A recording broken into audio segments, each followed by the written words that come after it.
Should I keep?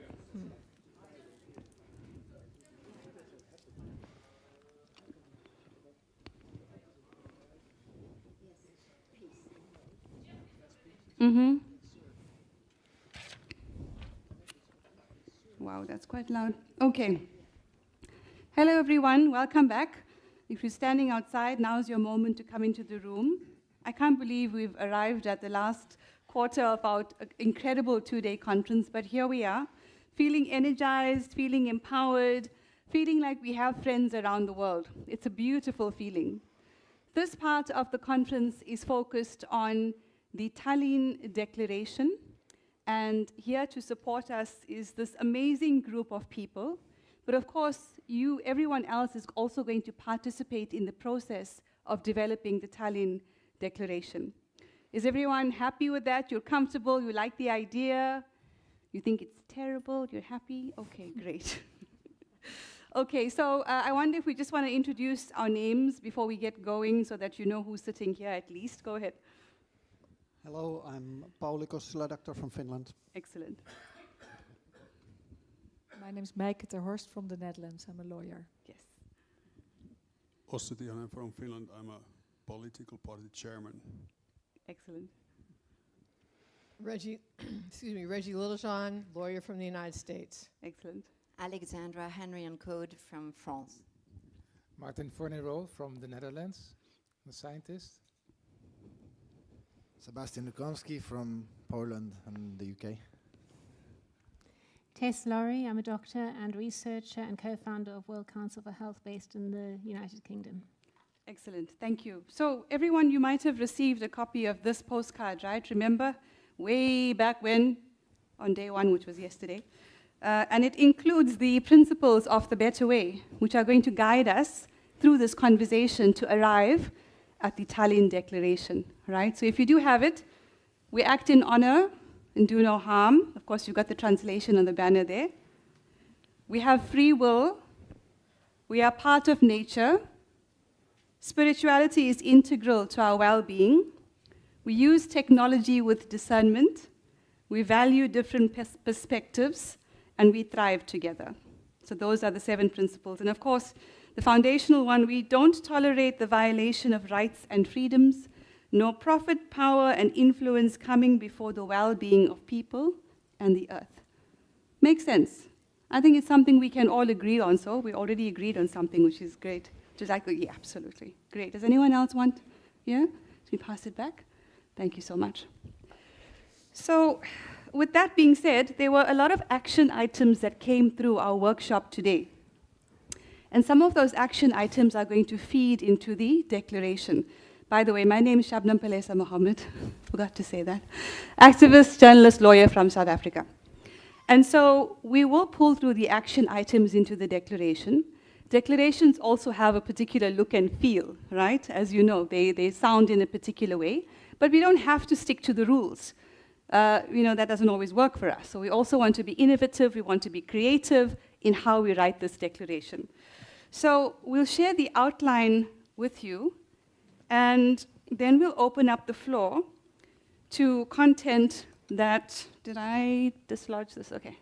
To content that should be in this declaration. Tess, would you like to say anything before we go ahead? Yes, well, just to let those people who are watching online know that we had very interesting discussions this morning, and it was a workshop where we had 3 different parts looking at health, human rights, and sovereignty with respect to the World Health Organization collaborating centers and GORN centers, which are the Global Outbreak Alert Response Network centers, which are affiliated with the World Health Organization, forming this supranational structure that seems to be fairly independent of governments and associated, an international network that's associated with the World Health Organization.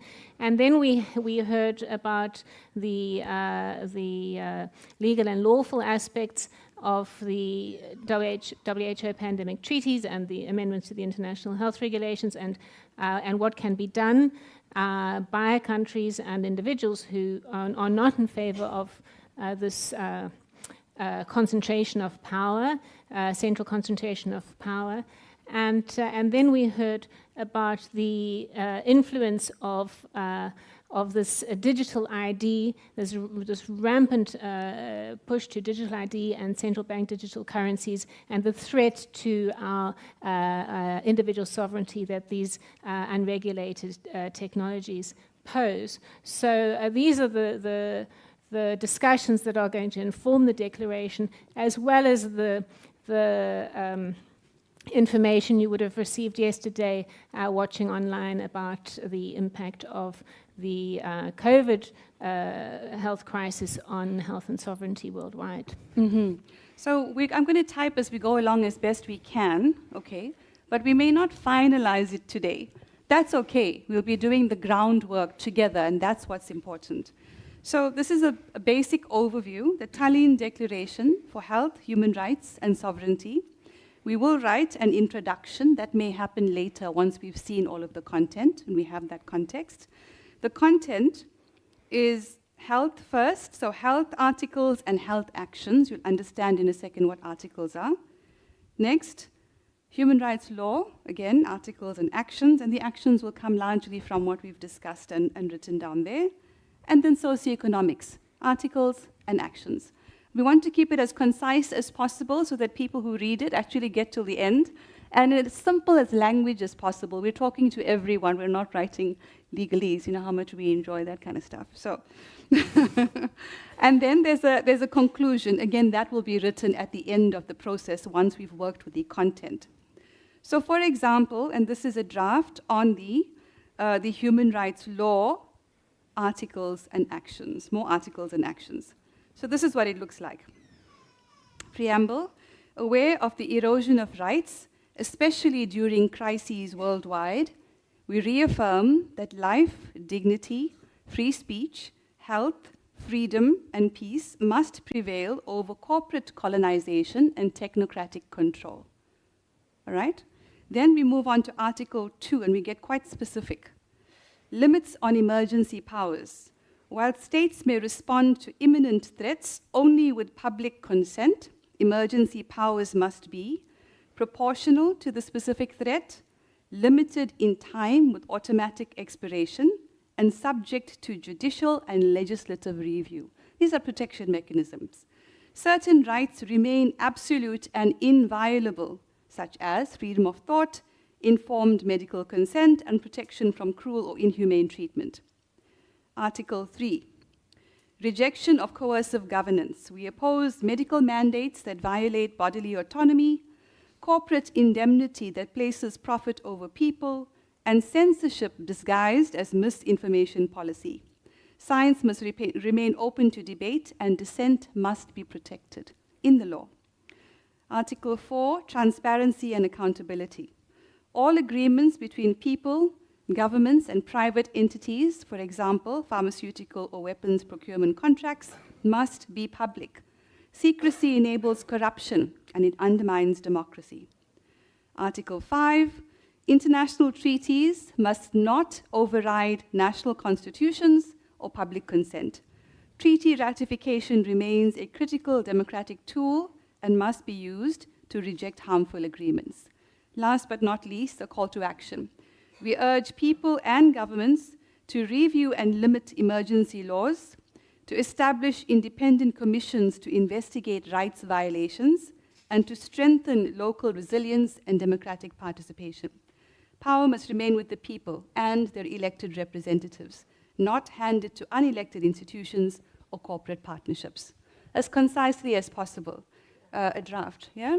Maybe that everybody can also... Share your thoughts? Yeah, share your thoughts. Yes. Thank you. Can you pass it to Reggie? Reggie, here's a microphone for you. Yeah. Just on the last sentence, you should add that sovereignty should not be ceded to artificial intelligence. Get that in there. Yes. Okay. So what... I think you did an excellent job on that. So how do you want to proceed? I think we need some structure here. So let's get some thoughts on that health and human rights section. And now that we understand how we're doing this, then we'll move to health and then socioeconomics. Okay. So with respect to the health section, Or you Are wanna- you going to have whereases, or I'll just say, okay, whereas there are no... Is this now health or human rights? This is health. Health. Okay, so this is the new section. Okay, let's just create that one. Okay, great. Go ahead. Whereas there are no specific protections in the pandemic treaty against gain of function research. So that's one of the whereases. And then, there should be a therefore, an associated therefore. Yeah. So therefore, the pandemic treaty in general and the pathogen access and benefit sharing system section, that's Article 12, in particular, must make specific prohibitions against gain of function research in consistent with international law, and we can cite the treaties again that are already in place against gain of function research. Yes. Okay. And then we want to. We talked earlier about Professor Francis Boyle's. So in terms of the term bioweapon, like the question came up, are we going to use the word bioweapon in connection with COVID-19? Or with the vaccine, that's controversial. However, something that's not controversial is the fact that Dr. Francis Boyle, who was the drafter, I believe, of the International Bioweapons Convention, yes, he drafted an affidavit, and you have the exact wording of what he said. Do you want to read the wording, or do you want me to paraphrase it? Let me read it, then you can, if you want. Okay, so all I'm saying is that we should cite Francis Boyle, like whereas Dr. Francis Boyle has stated in an affidavit, and then say what he stated, so that it's attributed to him. Yes. Because I'm not a scientist, I can't opine on that. Yeah. Okay. Good point. So in this affidavit, was very short and concise. In the last paragraph on page 1. It is my expert opinion that COVID-19 nanoparticle injections, or mRNA nanoparticle injections, or COVID-19 injections, notice injections, meet the criteria of biological weapons and weapons of mass destruction according to the Biological Weapons Act, the Weapons and Firearms Act, and he references those. Yep. Thank you, Prof. Boyle. Fabulous. He Okay, would always so- say fabulous. Yes. So I'm a scientist. So one of my rules, my ground rules, is never to rely on authority. And so this is exactly what you're proposing to do. You're relying on an authority. So for that reason, I would not put that in. I also think that we have to think about what this declaration is about, right? And I think it should not be about war and weapons and what we are against, but it should be about what we are for and how we will solve it. So it should radiate a positive feeling. And I think all the words are like war and weapons and reject. These are all negative words, and they radiate a negativity. Whereas I think we would like to radiate a solution. So I've been thinking, what would then the topic, the radiation be? And of course, it's the World Council for Health, right? So it has something to do with health. So health should be in the center, and the world and the council as well. So what is happening to us at the moment, all the time, is divide and rule, right? People are dividing and rule, and the opposite of divide and rule is connect and serve, right? So the connect is obvious, and so the connect is related to the world. So we want to connect the world, but the serving part is always the most difficult, right? The serving part, but the serving part is the council, right? So that will be my base, let's say, my base thinking about this declaration. Thanks very much, Martin. If I could just respond to that as well, I think that's very important. And we have so much to offer in terms of perhaps highlighting that the decentralized model is obviously the way to go, with providing people with choice and emphasizing that there's no time like the present for people to take responsibility for their health, and that, you know, we will be providing the ways, and many different ways and options that they have to do so. Yeah, I just want to mention that Professor Francis Boyle was one of us. So this is why we want to reference him. His expertise is unparalleled in the area. But the way this is structured is articles and then solutions. Articles and then solutions. That's the challenge. These are our solutions, that type of perspective. That's the way a declaration is drafted. That's helpful because many of us, you know, are health Yeah. practitioners and so on. So we don't necessarily know how these legal documents are drafted. So it's very helpful to know that that's how you would structure it. Okay. I'd like to think a bit, what is the purpose of this declaration and to whom? From my point of view, I think it's educating the public that there will be some sort of global emergency or event, and if the people have heard this from us before, they might remember that, okay, I heard something about this before, might this be a hoax? It could be anything. I hope it's aliens or UFOs. I think it's important to contextualize what you've just said as well for those people who weren't able to, you know, weren't watching our discussions earlier. They may not have been aware that we had a discussion around the pandemic simulation that's happening in the United Kingdom at the moment called Exercise Pegasus, and what the implications of that might be for future pandemics, and also censorship and mandatory medical interventions, for example. So that is something that people who have not been not been able to watch the morning discussions would not be aware of. Yeah. So I would just refrain what you just said. We couldn't say that there will be. We said that. I would disagree again. They are currently playing at this filthy game. That's so it's not something that may happen. It's going on at the moment.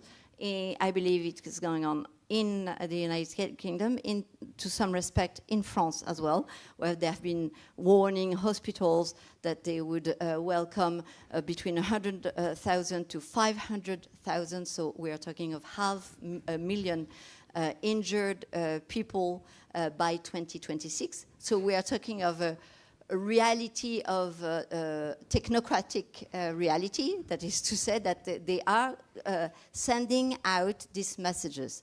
So now how do we react to this emergency that these people are sending that?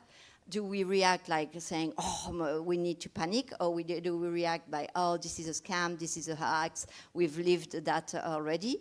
Or do we react like we should? It is about connect and serve the health and the solutions. Yeah, I totally agree with what you just said there, and it's totally going on at the moment. It has been going on for a while, even behind the screens. And I would continue also from that what Ossi told.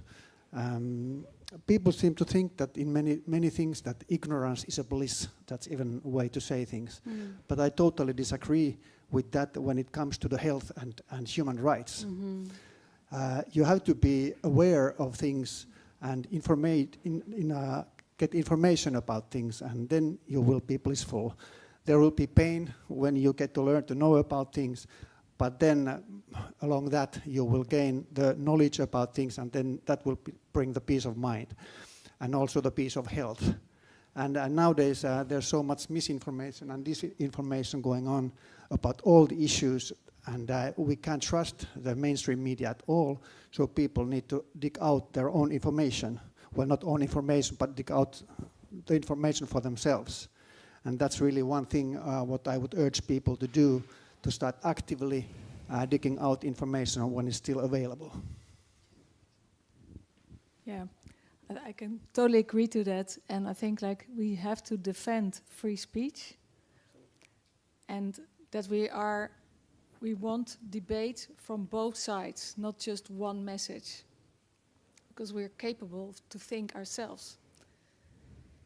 And also to keep that going in that direction, I think it's important that member of parliament, doctors, lawyers and scientists and everybody work together as a team to make sure that there can be no censorship. And we go against secret schemes to censor anybody.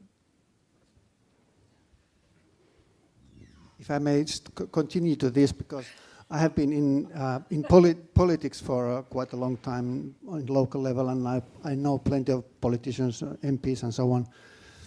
And I would tell to all my friends and those who I don't know, that if you think that you are something special, that you will be in a special group of benefiting all this, what's happening in the world, so you're wrong.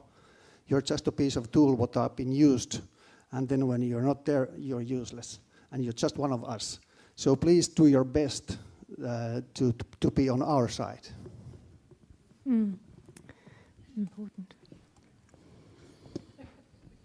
So I should have stressed that I speak on behalf of the young people, individuals in the room, who have asked me to be their advocate, exactly. And I believe that I will be respectful to them, to say that jargon is something that we should avoid and stay far from any jargon that has nothing of practical. And they are used to, like we discussed about, are we facing a war situation? Is war a word that relates with you? And the answer was like, half of me says yes, half of me says no. And in fact, we've been in war for a long time. And so that is to say that we probably need to stick to positive word and not frightening word. Bioweapon is definitely a frightening word, and if we want solutions, we want to be positive. Yeah, so I agree to that, and we should also be careful not to, let's say, play their game, right? Not to respond to their actions, but we should pave out our own way. How our own way. Yes, as we were saying, you can't comply your way out of tyranny. You can't react your way out of tyranny. You have to create your way out of tyranny. Yes, exactly. Yes. Yeah. It would be lovely to hear from Sebastian as the youngest member of our panel. Yeah, I mean, a bit of everything that's been said. I think in a lot of these political declarations, and that's a little bit, it's their game as well in these UN political declarations and stuff. The language tends to be very vague and it tends to be very ambiguous. And that does a few things, but what that mainly does is that it gives them an escape route, because let's say it creates an umbrella under which many things can be put through. So this is a question for us. I mean, are we going for an ambiguous, vague plan of action, or are we going for concrete things? And I think in the light of clarity, in the light of all the topics that have been raised, and how strongly and how much evidence we have to put forward our views, concrete wording needs to be the key here, I think. Okay, so jumping on that, concrete wording, okay. Yeah. I'd like to get back to the section that we co-led. And so there are three topics under that. There were digital IDs, CBDCs, and smart cities. So I'm just going to throw out some concrete wording for people to debate. So in terms of 15-minute cities, say we can start there, whereas, you know, there are, and we need to tie this down, but where there are 100 mayors who have joined a consortium of mayors who are committed to doing 15-minute cities, and 15-minute cities have been started in all these different cities. You know, there's Barcelona, there's Tallinn is one of them, et cetera. And whereas 15-minute cities can only be enforced through surveillance, including real-time geolocation and facial recognition, seriously challenging the rights to privacy, so that's the whereas, and then therefore we oppose the imposition of 15-minute cities. Oh, and there was another, I think you were the one who said, another part of the whereas is that, was it you that were talking about the 15-minute cities being passed not even with the knowledge of the mayor or the city council? It's just they're going directly through like the works department that's putting up the lighting, you know, that every city should have, you know, maybe an open debate about what a 15-minute city is, and have, you know, a vote about whether the city wants to become a 15-minute city. I'm not sure exactly what the solution is, but I'm just trying to throw there needs to be a massive awareness campaign about these 15-minute cities and the dangers of them, and that people need to the people of the city should be able to make a decision about whether their city is going to be, you know, a 15-minute city. Yeah, so well, I think that it's forbidden to surveil people at any time. Like, you can only surveil people when they do anything criminal, then with the consent. So it's illegal to surveil people. So we can never consent, and it's also inalienable rights. That it's you cannot do this. It's an inalienable right for us to be able to travel more than a 15-minute walk outside of our front door. You know? Can I ask, what is the supposed purpose of the 15-minute cities? We can concentrate on what they are, and we can concentrate, you know, but unless we actually really know why they're there, or what they're supposed, or what they're pushing them as net zero, or whatever. Exactly. You know, like, that's the point. It's the stated aim of the 15-minute city is I don't know if it's net zero, but it certainly is cutting down on pollution. All right, and you know, what they want to do is get rid of cars, and what that's going to do is it's going to make it so that we can be trapped. You know. So maybe I have a solution. Maybe first. I was just going to say, perhaps one way we could engage people is helping them feel more of the solution rather than the problem, because people are constantly, and young people especially, they're constantly being bombarded and told that, you know, they're this and that, and they should be for that cause or the other cause, and they're always made to feel like they're the problem. But perhaps if we can start a movement, like a better way movement. So very practical. So also in terms of language, you can formulate it as, so the World Council for Health is aware, right, of all these digital problems, but then directly go to the solution, and the practical solution is to create physical meetings, right? So then you don't have to spell out everything that's wrong about the digital developments. Yes. So we're just aware, you know, yes. And maybe you can use that language also in other topics. Yep. The World Council is aware, Awareness. And without. Is this the World Council for Health Declaration? It's a talent declaration. Mm. Well, I think that your question is still not addressed. Who is this declaration for, and what's the purpose? Can I just throw in, because we talk about younger people and their concepts and their use of word and so on, and 15-minute cities, we talk about climate change. You know, they are bought with this concept about climate change, and if you put it there, but they say, what about climate change? You know, why do you talk about this? I think we need to work around that concept, because that belongs to the young people today, and they defend themselves and their ideas, then they are brought up in school to do so. I would like to continue about this issue about the climate change, because the climate change is one of those tools what they're using against us.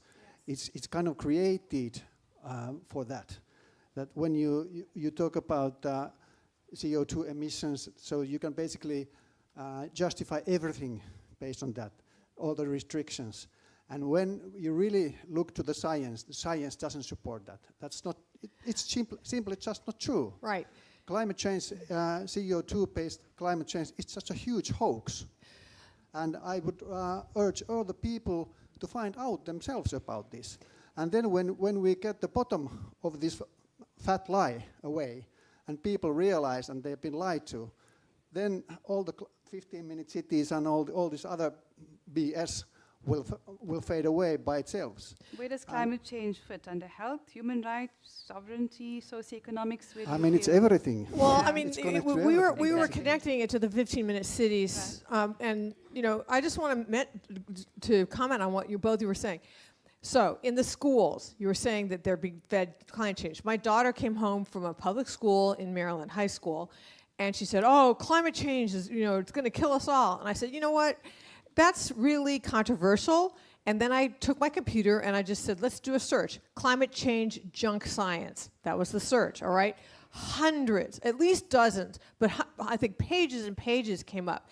And I said, you go back to school and you tell your friend, do this search for them. Climate change junk science at school, and show them that this is very controversial. So she comes home from school and she goes, Mom, I did the search that you said on the school computer and nothing came up. So that's the censorship in the schools. They censor it. You can't even get the information. I just wanted to mention that. So that's one of the reasons it's so hard to reach the young generation. It's like they're living in a parallel universe. They don't have the information. And if you tell them, you know, that's controversial, they just think that you're crazy or stupid or whatever, misinformed. I would just like to say like couple of truths about this climate issue. And the one is that the climate has always been changing, it always will change, that's a fact. And then the other fact is that CO2 is not causing the climate change or the heating, but it's the vice versa. Heating is causing the changes of the CO2 levels, and that has been researched. And that's a fact that all the professors who are retired dare to say. But as long as they are in their positions, they need the funding, so they don't dare to say that. I'm still coming back to the purpose of the declaration and to whom it's targeted. And when you create a message for a big audience, there has to be some kind of edge. It cannot be Tallinn Declaration of Health and Human Rights. Nobody reads that. It should be something sticky, something edgy. Yep. Do you want to be a slave the rest of your life, something like this? And then there could be an ingress of Tallinn Declaration of Health and Human Rights. Declaration of solutions. Yeah, exactly. Does anyone remember the Barrington Declaration? Yeah, of course. Okay. So I think that declaration held a lot of value. It was the first of its kind that raised mass awareness. It was also referenced in various other statements and conferences and even in court action. And it seems to me that the purpose of that declaration, like this one, I think, is to inform, to empower, and to unite. Perspective. I've never heard of Tallinn Declaration before this. Yes. Oh no, that. If there would have been a, do you want to be a slave for the rest of your life, then I may have heard. Okay. The Barrington Declaration was within that bubble, and those of us in the bubble knew all about it, and we could debate it. But those of us who are, the 90% of the population who are outside the bubble didn't know. Oh, that's because of censorship, I've been arguing the carbon dioxide, anthropogenic global warming and cooling since 1972. And I can tell you, as a note of positivity, it's changing.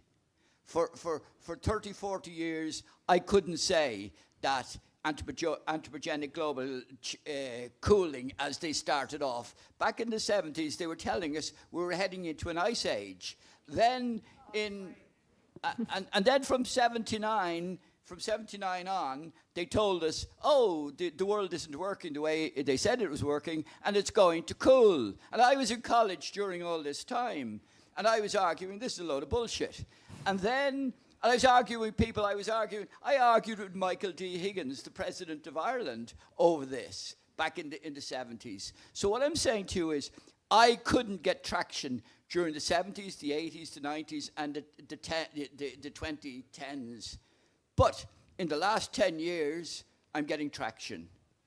It is changing. The world is changing, and the young people think it's bullshit. I'll ask a young person. I was just going to literally go from there. I finished? Yeah, exactly that I wanted to highlight, because I think censorship is at the forefront of this entire battle. Because all of our point of views, everything we've discussed in these 2 days, is only because we have an alternative source of information and we have an alternative point of view to that of the mainstream. I mean, these are dark ages. These are seriously dark ages of a seriously corrupted and controlled flow of information, completely. I mean, we talk about, we point fingers in other countries and stuff, but in our countries it's that way. In the European Union it's that way, and it's something we have to admit. I mean, the example you just gave about the school search system is insane. It's insane, and we've gone through that. We've gone through school systems, and only now, few years after college, I'm starting to question things that I was taught in the past, and bringing in the concept of the idea of climate change. It's taught to us in school, even when I was at uni, definitely at university, definitely. It's taught as almost in the light of a religion. This is something that we all have to be part of. This is the new world religion, climate change, and so it all starts. We're only here because we've had, let's say, the grace that we've opened to a different point of view, that we're open to an alternative point of view. And now, coming back again to what you just mentioned, with the rise of, or let's say the opening of X through what Elon Musk has done, which has been huge for information and for to combat censorship, because it really is. Now more and more young people are on X. They're wasting less time on Instagram, and they're on X. And there we have a better flow of information. There we see every argument. I'm not saying everything is correct what we see on X, but we have every argument. And the start of everything we are planning to do here starts from having all the sources of information, having all the opinions, all the scientific opinions on climate change, on all the issues we've said. We need to combat censorship. It should even be at I think at the very start of the declaration or something. Dear friends, I just want to say to you, don't be afraid to be misunderstood. So we do it with a heart, like an emblem, you know, with a hand. And if you do all this with your heart, everything will be nice, clear. Talk to the kid and say to the kid that don't play with fire. Even the fire is bad, a negative word. But you have to say that to the kid, don't play with fire. Okay. In the legal section, you can say, whereas the pandemic treaty requires nations to, quote, prevent misinformation and disinformation, end quote, meaning that they have to censor their citizens, including censoring, you know, medical and political debate. So then the therefore is that, and I don't think this should be the only reason for the therefore, but the therefore is that we urge citizens, well, I mean, we urge countries not to ratify the pandemic treaty.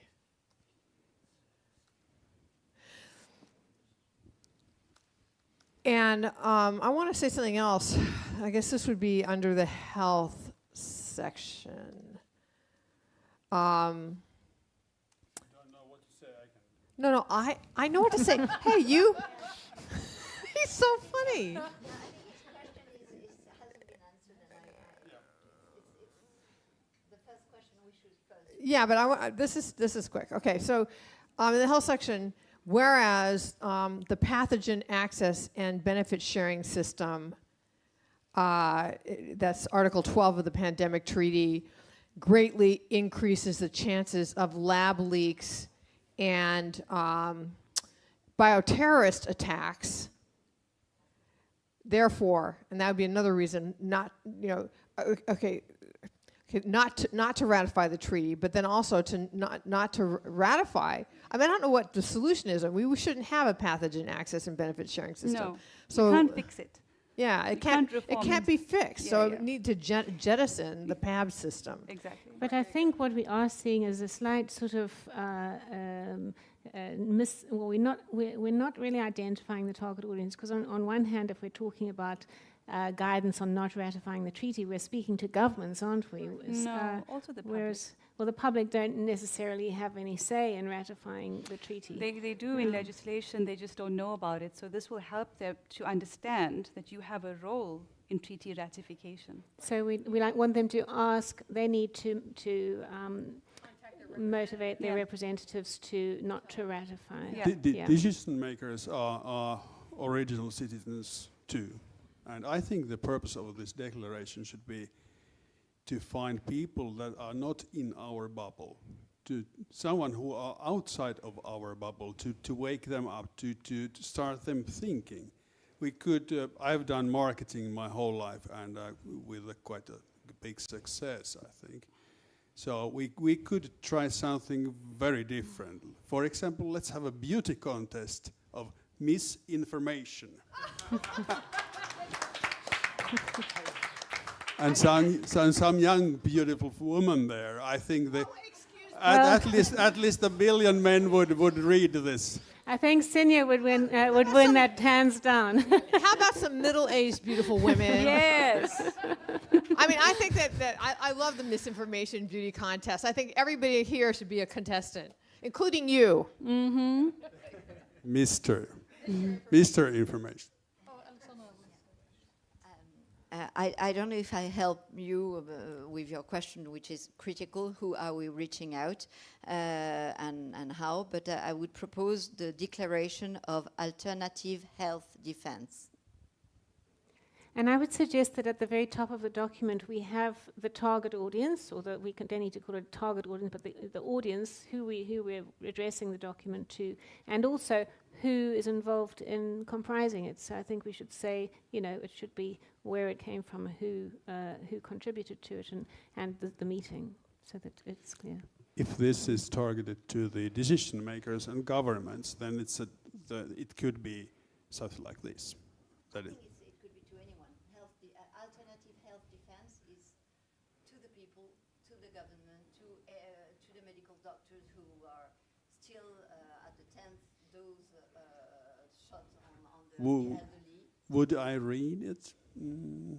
Well, I think it should be something. But then we know it exists. You have an alternative health defense. Yeah, I mean, first you have to figure out what is the target audience, and then what is the title. I think it's the missing middle. So along the continuum, it's those who are aware of the challenges and the solutions, and those we assume are not, because we make a lot of assumptions. Ideally, what we're trying to do here is a document that brings these groups together, but targets the missing middle, as in those who are on the fence, are open to ideas, and could potentially join us. That's a very powerful audience. The ones right at the other end who are not going to listen to us, that's a big, big time, energy, resource investment. We'll plant seeds, hopefully along the way they find them. But I think that missing section in the middle, we really need them for the road ahead, not only for the extreme challenges, but also for their ingenuity. Could we also add there to the declaration that it's like declaration of awareness? Mm-hmm. Because that's basically what it's all about, that people should be aware of things. And somebody mentioned here about this mis and disinformation, that it's prohibited, and they try to prohibit it. But then I think there will be a big problem for the mainstream media, because that's all mis and disinformation. The mainstream media, that's what the main source for mis and disinformation is nowadays. May I ask, Ossi, you're good at marketing. Would a title like sovereignty versus slavery, or sovereignty over slavery, or something like that be a better title? Sovereignty over slavery? Would that something like that? Yeah. Yes. Sovereignty over slavery and alternative medical. What did you say? Alternative. That's a target audience. Well, that is included there. The medical side is there. I think that's a good idea. Tallinn Declaration, and then this sovereignty and sovereign. But I think sovereignty is maybe too difficult a word. I would say just freedom or slavery. Self-control. But we say just like freedom declaration, whatever. Like I think the word freedom has been used so much, maybe overused, but self-control over the alternative. And it should be graphical. The lady has a comment. Graphical. Go ahead. Some photos in the front page. Can we have someone to help with the mic, please, if that's okay? Yes. Because so much has been included in the school curriculum about sex changes, about sexuality already. When I saw a long time ago what my children were, what kind of books they had and so on, it wasn't age adequate at all.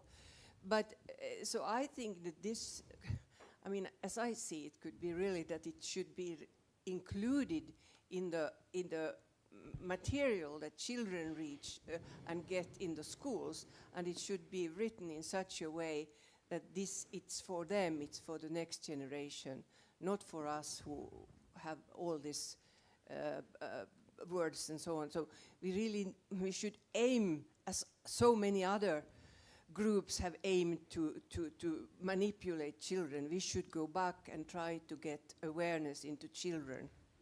It's a good idea, but how do you get these things into the school books? I think the Declaration of Tallinn is something that we have to concentrate right now. Right. And if you watched the Thales commercial, there was a young, beautiful woman doing all kinds of things. Some women might look this and what they do there, and men watch that, okay, beautiful woman. But both groups watch it. May I just hand it to Sebastian? He's been waiting. There we go. No. No, about just to get to the issue about children needs to go through the parents, just very quickly. The parents is the key. So if the declaration and if any wording resonates with the parents, then that's the way forward. That's the way through to the education system, because parents are the primary educators of the children, should continue that way, and that's what we defend, all of us. And the parents are the primary educators of the children, not the state. So the parents are fundamental here, and how they understand what we do, and how, let's say, in the context of the political declaration, they understand it. That's what we need to kind of guide ourselves by, in my opinion. Thanks very much. If I could just say, I think there is we could decide whether the declaration itself is just about restoring creativity to childhood or children or whatever, imagination and creativity, or whether that's a section that's just, it seems like there needs to be a specific section. Education section, including creativity. Do you think it's education, or, because education can somehow seem part like an institutional thing? Yeah. Just for a catchy title, you can also call it, for example, The Great Escape. Yes. Yeah, we have to. Okay, so I just want to say something about children. That's a good one. The Great Escape. Okay, instead of the Great Reset, we have the Great Escape. The Great Reset, right? No, I just want to say something. I'm all in favor. As a mother, I'm all in favor of getting appropriate, good stuff into the schools and bringing our kids up right. But as an activist, I want to communicate the urgency of what we're doing here. Okay. I don't think our focus should be on kindergarten, okay? It's going to be 20 years before these kids grow up to be activists, hopefully. Maybe they'll never be activists. We have to escape, the Great Escape now, with the CBDCs coming down, the central bank digital currencies rolling out now. And yes, we need to bring up the next generation in a free way. But I don't think that should be our focus right now, because there's too much of an urgency to escape the trap that's been set for us now. There's somebody over here. Yeah, I was just going to say, in light of the conversations we were having this morning about being prepared for when the internet goes down, etc., we may need two versions. I think we need one which is an A5 two-sided flyer, which is just coloured bullet points, and which could be printed off and delivered to your neighbours' doors. And then, okay, have your one with paragraph 2.1. But to me, as soon as I get into 2.11, I'm out of here. And if I was the general public, I'd have been gone on paragraph 1 point. That's a great point. So we talked about this earlier. What we'd like to have is a one-page version of the declaration that we turn into a flyer that's easy to read and understand, and then the longer version for those who want a deeper dive. Yeah. So just put it very short into words. Unslavery declaration. That's it. And I would like this. I'm talking to the marketer guy here. What would you think about the declaration of the health escape? Health escape. I heard something like what was it? Freescape? Freeset. Freeset. Great Freeset. Tallinn Declaration of Health and Human Rights. We have a whole campaign on the Great Freeset. We have a website, thegreatfreeset.org. Fantastic. I haven't never heard of it. Great solutions around using cash, growing your own food, supporting local businesses, unplugging from your devices, go on to... Let's just repeat it. Thegreatfreeset.org is a website you can go to. It's got some cartoons. It's very accessible. You can use it with your children as well. And it gives suggestions on how to remove the support for those that are exploiting us. And I would like us to target this also to the influencers, and I would also like to speak to all the influencers. Some of you have very big platforms, maybe millions of followers, and you are the key people nowadays to spread the real information. So please take your time and read and get to know about these things so that you can tell the truth and be the warriors of truth to your supporters and followers, because that's the most important thing what you really can do in regards of our future. Do we have a list of large influencers, and do someone know them personally? There's one right here. I have a poor one then, because I'm really shadow banned.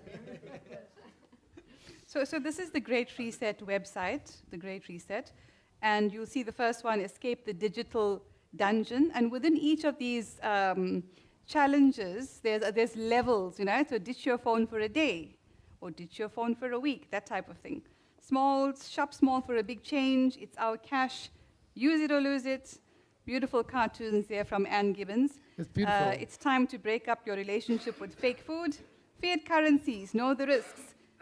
Great Reset gifting, 30 meaningful ideas for gifting, and so on and so forth. Yeah, it's a beautiful website, the Great Reset, but in order to understand the Great Reset, you have to be kind of in the in crowd already.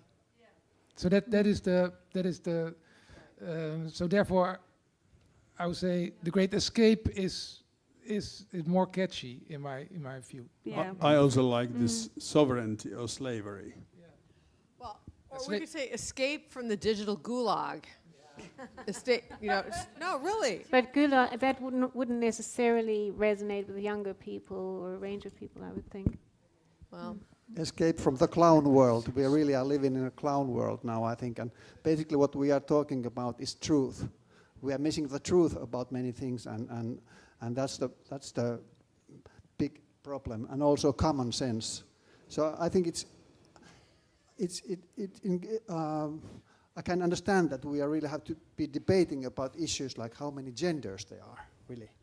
I mean, and these kind of issues, we have so many going on, how they try to mess with our minds. So back to the truth, and that's, I think, the simple message in many ways, what I would like to say. Can I just... Other way around? Did you notice what happened in Nepal a few days ago? Yes. How about Could you explain what do you do when they cut your Wi-Fi? Can you explain it? What happened? The government shut down major social media services, and the public, especially the young ones, they rioted, and I think there were some ministers who were running on the streets and beaten, etc. And the government buildings were burned down, and this is something where if you cut from the young folk the Wi-Fi, then it's a riot. Yeah. Well, it's not a good outlook to go towards, I think. And I think, well, I thought it was quite interesting to hear that Tallinn is scheduled to become a 15-minute city. And we could say something about that we've never been asked. We never said yes to Tallinn being a smart city.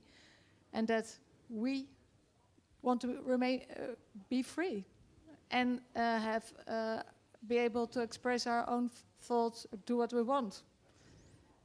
And not be manipulated, our minds. This manipulation programs is secret and also evil. So something about that, like this manipulation, is just atrocious, I think.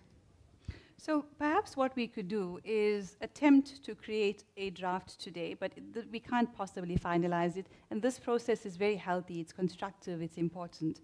But what we can do through our dear friends at World Council for Health Estonia is to create a public participation process, exactly the things that the other side doesn't do. So we can create a way for people who have registered and are participating, or even people who are watching online, to be able to contribute towards the process. And then we arrived at a document that we've actually been a part of. We can set ourselves a time frame to finalize the declaration and then to translate and promulgate it. Does that sound like a reasonable proposal? It sounds like a wonderful idea, Shabnam. Okay. And I just thought maybe we could call it the Great Creation, especially because we're asking everyone to contribute. Mm-hmm. The Tallinn creation. I think it's a great idea. I would just minor a bit the thing by saying that if we still do not have at least a common idea of what is the purpose of this declaration, yes. So we can and what would be the title, yeah. then it will be difficult to engage even more people, yeah, and to create even more complexity to the first question so let's focus on only that now. Okay, purpose and title. Okay, I don't have anything about the title. So in terms of the purpose, yeah. Okay, it seems to me, I mean, I think the Great Barrington Declaration, I'm not sure about that. Other declarations that I've been a part of, I think, have been very successful or effective when they have a declaration that is signed by recognized experts, okay? So you've got like the VIP or the expert section, and then you have anybody who wants to sign can sign. So you've got like maybe, I don't know, 50 experts or whatever it is. Oh, why are you showing me this? Oh. Okay, that's fine. Yeah. You know, you've got however many experts worldwide. Like we've got the people here, but then we can get other people, other experts to sign, and then you can open it up for signature for additional people, anybody who wants to sign. So it becomes like a petition, you know, and then that way you can actually gather those signatures. So you've got people's names and email addresses that will help you, you know, create movements in other countries. Also, we could add to this what you were just suggesting, fundraising campaign, some kind of you know, crowdfunding system, because all this spreading this awareness, it also needs money, finances. So when we collect the names, we could also like encourage people to donate something little. Then from something little comes a lot when many people do that, and that would help greatly this important message to be spread. What is that sound? I'm not sure. So there's a note that's come from someone. Let's focus on health and law, what we discussed in the workshops this morning, and why we need to keep political and, I would say, economic sovereignty. So that's what we discussed in the workshop.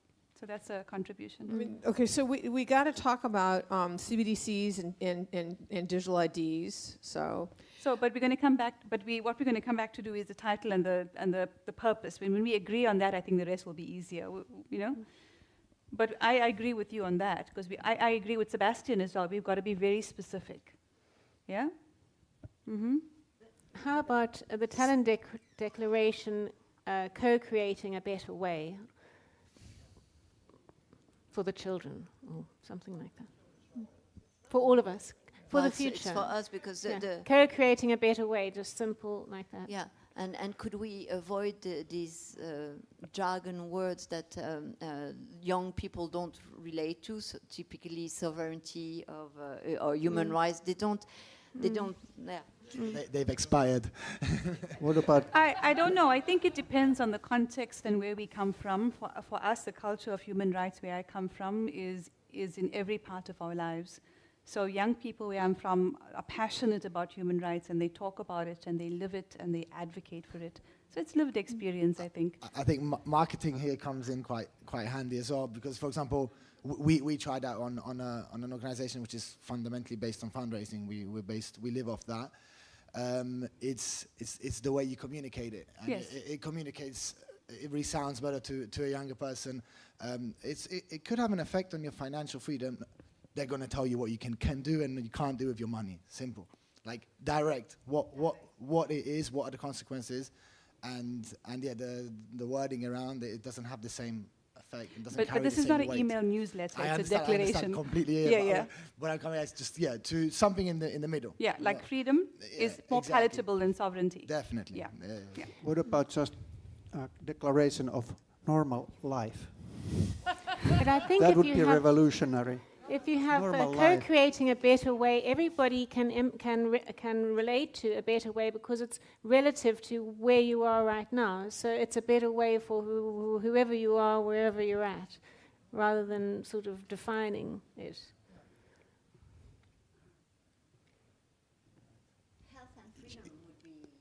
Health and freedom. Human rights is the one of the question mark here, I think. I hope they are. I hope they are synonymous. Otherwise, we have an issue. Definitely not human. I would go for just rights. So what was interesting for me becoming part of, I've been obviously, involved in health issues before COVID.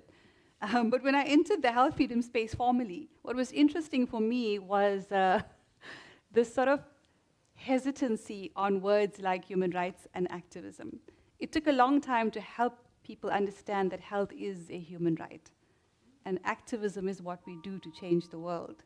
So I understand some of us may have some hesitancy with some of these words, but everything we're talking about, Micah and Reggie, what we've seen is fundamental violations of human rights. When you want to protest, when you want to speak out, these are all violations of human rights. I'm not necessarily saying it needs to be in the title, but a declaration of this kind is rooted in human rights. The thing is that the words human rights have a huge history in the international and national laws, okay? So yes, we want to attract people to, maybe we have to use the word freedom in the title, but if we want to influence policymakers, we're going to have to use words like human rights because they carry so much weight in the space. So we need a balance.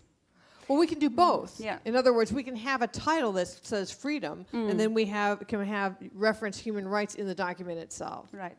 Can it be about talent, about the people who came here first time and meet, starting from this point that this is the beginning of this whole change, right? Yes. Only about this, and we'll see what's happened next, Now we're trying to talk about all the problems, So talent is the point. We came here, and we declare what we came here, and we start from this point.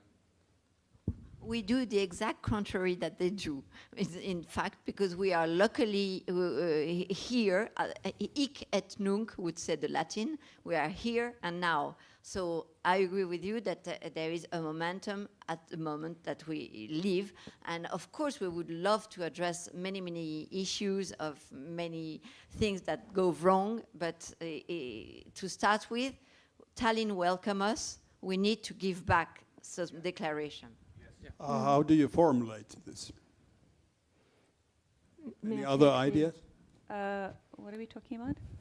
If it's Tallinn, this place, here and now, and how this is the start, what is the title, title of declaration?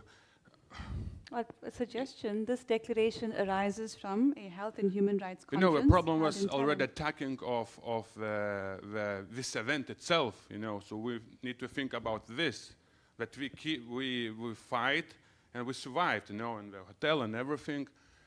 I don't know exactly, but and for me inside is like, you know, God somewhere here also. I don't know, not in that paper, like, but something, you know. Declaration of survival. So the context of it's like us people, our bravery, you know, and beginning here, and I believe it will come to Lithuania soon as well. I think another and the unity and the engagement and the sharing of different perspectives, because clearly we didn't all agree on everything, but we were able to sit and have the discussions and share.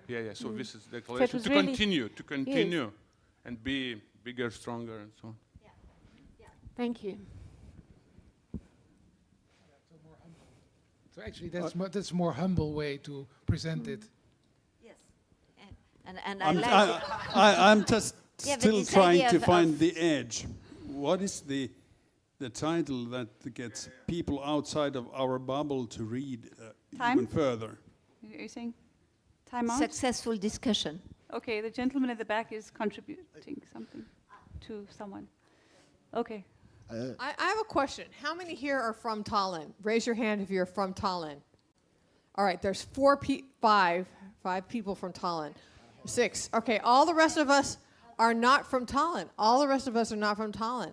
So how are we going to speak for the people of Tallinn? I mean, well, no, it's the 2 days, the whole conference. Oh, I see what you're saying. Yeah. Right. That's why it's called the Tallinn Declaration. Okay. I think we do have to start wrapping up the discussion.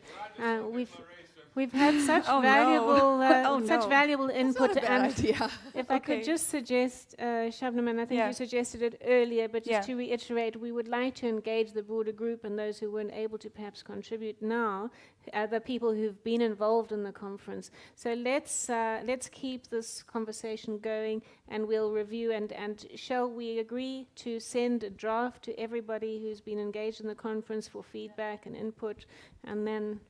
Okay, another comment. Hello, I have been not talking, and I'm from Tallinn. Actually, we are now living in the middle of Estonia. But I was listening to you, and I think we as parents must be as an example. What it means. In 2004, we started to think that Tallinn is not the place we want to live. And we started to build up our summer house. And now we are living in the middle of Estonia. And due to the pandemic, our 2 boys also moved to the middle of Estonia, out from Tallinn. And actually, this is a good example how we should act to show ourselves how to live. And now we're building community, fighting against windmills. Protecting our nature in the middle of Estonia. And that's all I wanted to say, that we have to be an example. Yeah, that is so wonderful. And it's about restoring the family, and parents setting the example for their children is very much about co-creating a better way, isn't it? Thank you for your contribution.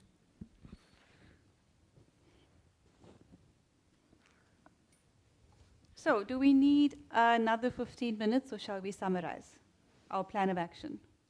It's now. I think we should summarize. Yeah. Okay. So, we have a working title: the Tallinn Declaration: Co-creating a better way for health, human rights, and freedom. That's a compromise. Context: this declaration arises from a health and human rights conference held in Tallinn, Estonia, hosted by World Council for Health Estonia. Successful despite and because of challenges to free thought and free speech. I think that is a concise summary. Purpose: to inform, empower, and unite audience who are aware and who are not aware, content of the challenges and the solutions. And so we'll have an opportunity through a process to craft both the introduction and the conclusion, and the middle part is the content on health, human rights, and socioeconomics, specifically articles and actions. So we're going to need to take photographs of the actions that we contributed and manifested today, so that we can include them in the content section. We've started drafting some of the sections through health, and we've added to human rights. And we do have a start on socioeconomics as well. It was then proposed that we create a process so people who registered to participate can contribute, can comment on the draft that we will create and make available through WCH Estonia. So that is the proposal. Everyone in favor, please raise your hand.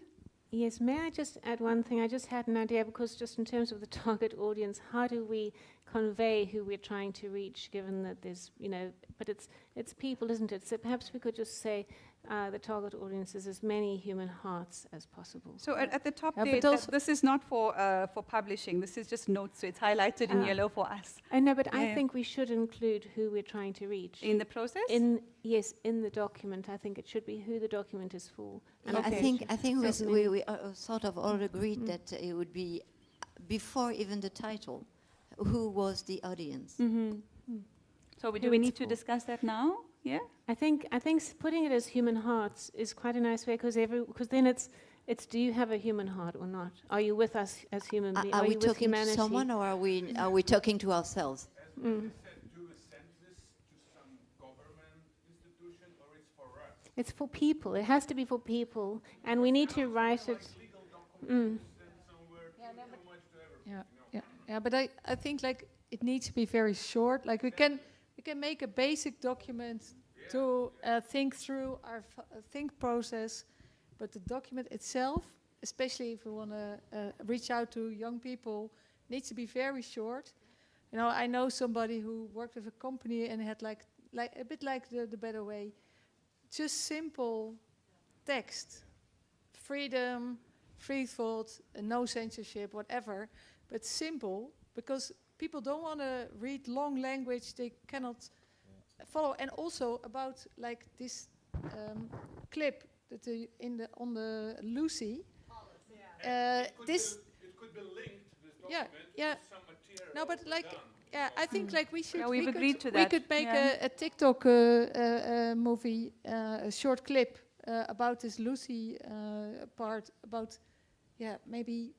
Well, it's of course like it's an advertisement of an easy life, but in reality, it's awful. I see. No, because I don't find it let's say I'm Lucy, which is a propaganda film. I'm not going to relate. I thought that we were going to declare for positive solutions, but not in reaction to the nightmare they are imposing on our youth. So if you now react to Lucy and you want to put the video, you're just doing their game of propaganda. So in general, my concern about this document as it is now, it feels a little bit like we're already on the train, and maybe we need an air balloon. So maybe it's better to stick to a title and an audience, and very shortly, and then people can go through their notes. They can look at all the recordings and rewatch this panel discussion as well.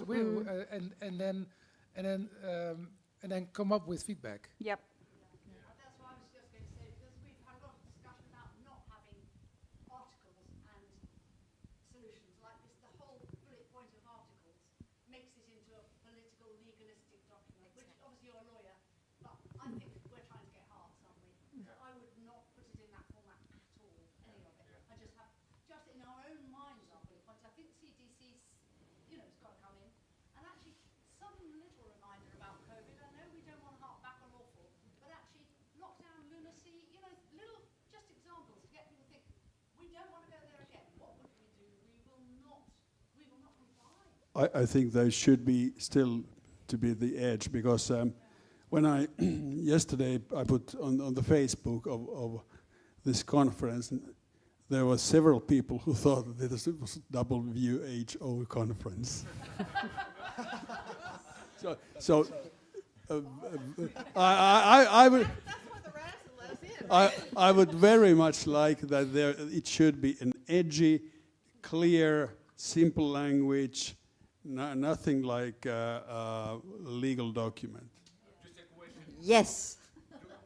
Your organization, or whole organization, has its own declaration. I don't know, because I'm new here. Your organization has its own main declaration?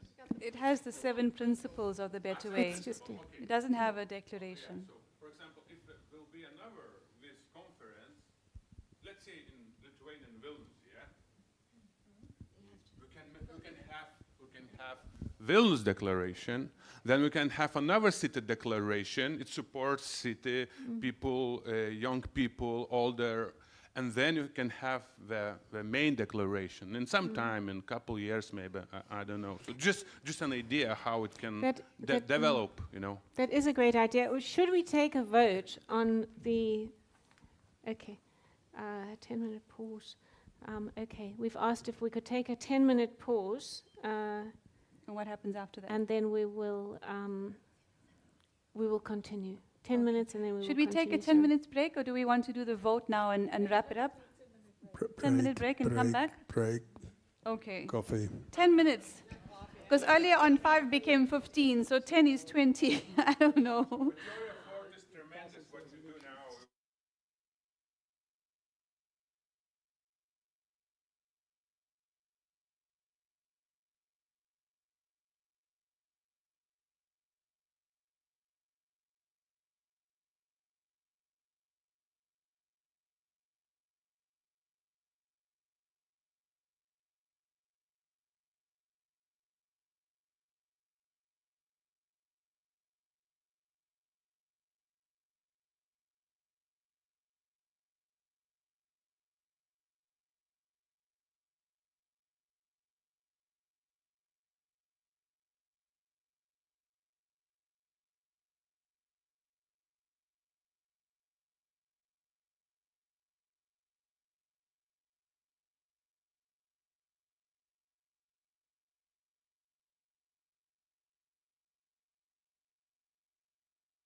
Always ready. I like that.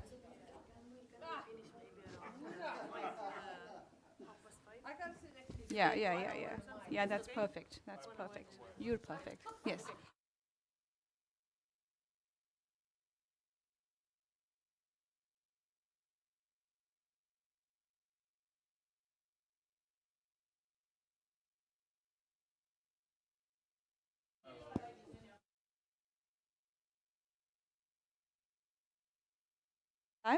Excellent. Well, welcome back, everyone, to the WCH Estonia Health and Human Rights Conference held in Tallinn, Estonia. This is, of course, our second day. It's been a fantastic conference. Yesterday, we had presentations from incredible people who feel passionately about creating a better world. This morning, today, second day, we dedicated to workshops focused on health, human rights law, and socioeconomics. And this afternoon, we have talked about some ideas around the Tallinn Declaration and what the process should be. Shortly, we'll embark on the last part of today's conference. I'm feeling a little sad already, but what I am happy about is what we did earlier. The discussion that we have proves that we can sit down together and have different perspectives and discuss them robustly but respectfully. I think it's a real example to people, not just in Estonia, but around the world, as to how we, the people, can create our own future, how we understand our own challenges, how we can come up with solutions, and we don't necessarily need experts as defined by the authorities to tell us what our challenges are and what the solutions to those challenges are. So thank you very much for participating in this process. I think we're just missing Maika. She should be with us shortly, but we're getting mic'd up. If you're watching us online, thank you very much for joining us for the last 2 days. You will be able to watch the conference both yesterday and today on playback, and we encourage you, of course, to do so.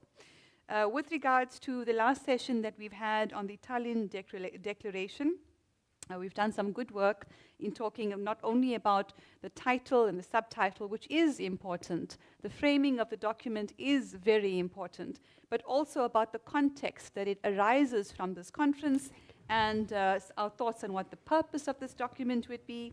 And we also proposed and agreed on the following, that we would create a process so that people who participated in the conference can engage further. We will meet, we will make time to meet so that we can draft the content section of the document. We will create a short section and a longer version that brings together the elements that have surfaced today, which is the human rights, but also the practical activism and marketing. In other words, communication skills to be able to reach as many people as possible. We do, of course, have the option to include practical solutions in the guide or a guide arising out of this conference. So we have a couple of options. And of course, there will be a press release that summarizes the highlights of this conference. So with that being said, thank you, everyone. You've been amazing. It was such a joy to actually behold this process, because I think generally we rely on governments to make decisions for us, right? We don't engage in the processes. We don't know what the Constitution says. Maybe we don't even want to engage in those processes.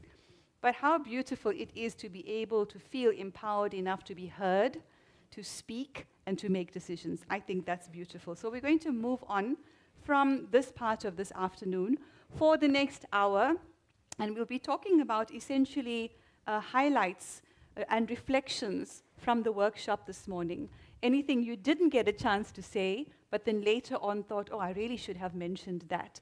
Or perhaps something was sparked through a discussion with somebody that you had either yesterday or today. So that's what we're going to do. And of course, if you have any interaction, a comment, a question, or an idea, of course, we value that very much. I'm sure that somebody will assist us with the mic, so of course we can hear you as well. Does that sound like a good way forward? Yes. Okay, so who would like to kick us off? Anyone have any thoughts that come to mind immediately that you want to highlight on day 2 of the Tallinn conference? Well, I would like to say something, yes, Shabnam, because I co-hosted the first workshop this morning with Dr. Jan Rugby from WCH Scandinavia, And what we had decided to focus on was the WHO collaborating centres and the GORN centres. And these are centres that work in collaboration with the WHO. It's a network of more than 800 collaborating centres and 310 GORN centres that have been established by the WHO around the world. And there are really many in Europe. There are 50 collaborating centres in the United Kingdom. There's 72 in the United States. And in Estonia, there are none. Interestingly enough, although Estonia has a separate agreement, which is a WHO country cooperation strategy, where it defers guidance and policy making to the WHO with regard to preparedness, strategic preparedness. So, we discussed, how the WHO influences country governments in different ways, or acts as a supranational body that actually is governing countries without the country governments playing a role. And this is particularly relevant with regard to campaigns to exit the WHO, for example, because such campaigns, a country could exit the WHO. For example, the United States has said that it's exited the WHO, but it has these 72 collaborating centres, and I think it's 34 GORN centres. So, and these centres include key United States institutions like the FDA and the NIH, the NIAID, which was obviously Dr. Anthony Fauci's institution, that had a big role to play in the COVID crisis that's just been, which has, obviously left its mark on everybody. So we had quite a robust discussion about how exiting the WHO really is insignificant when the WHO has such a huge influence in a country, in its institutions, its universities, and its key governmental institutions. Absolutely. I thought you and Jean did a fantastic job, and shout out to Lucinda van Buren for all the amazing work she's been doing behind the scenes. It truly is incredible. What was very heartening for me was to see people engaged on that question of the FOIA. So freedom of information applications that we are encouraging citizens, people who are, you should be the decision makers in your country, you have a right to information. So I thought the ideas that came through on what questions or what documents we should be asking for was very significant. Any thoughts on what stood out there for you? Hmm? So that was a very enlightening session for me, because it appeared... Yes, that session was very interesting, enlightening for me, because in my own country there were no less than 28 of those WHO collaborating centers with all kind of projects, and it made me curious where these projects are done, and so that was not so surprising. There was certain institutions and universities in my country. But then when I wanted to know what they actually were doing, it appeared that their work plan and their yearly progress reports are confidential. and so there is a link, but it's only accessible for WHO working group members. And so I imagine there's a lot of funding going into those projects, whereas we, as a public, cannot know what they are planning and what they have been doing. And you are a scientist from the Netherlands. Yeah, I'm a scientist from the Netherlands, so I looked at my own previous institutions, among which is Erasmus Medical Center, and there was indeed a pandemic preparedness type of collaborating center there. But what they were actually doing there and what they were planning is not transparent at all. Yeah, and these agreements with the World Health Organization, they can be for a minimum of 4 years, but often they've been renewed many times. And if you look at some of the new contracts, they are looking at pathogen storage of rare pathogens like viral hemorrhagic fevers, rickettsias, which cause Lyme disease, the pox viruses, and anthrax, and all these sorts of things. And so it really does raise questions as why do we need to store all of these dangerous pathogens and mess with them and then make them accessible in a confidential arrangement to the World Health Organization rather than country governments. So these are the really interesting things we've been discussing. That's right. I mean, I'm all for pandemic preparedness. I think that's an important topic. But the best way to prevent pandemics seems to me now is to not to collect dangerous pathogens in a intransparent way all over the world, because that seems like a no-brainer at this point. Yes. So I was again also very interested by this panel, because it was really eye-opener to see the in-depth functioning of the World Health Organization at a level that I am not used to check.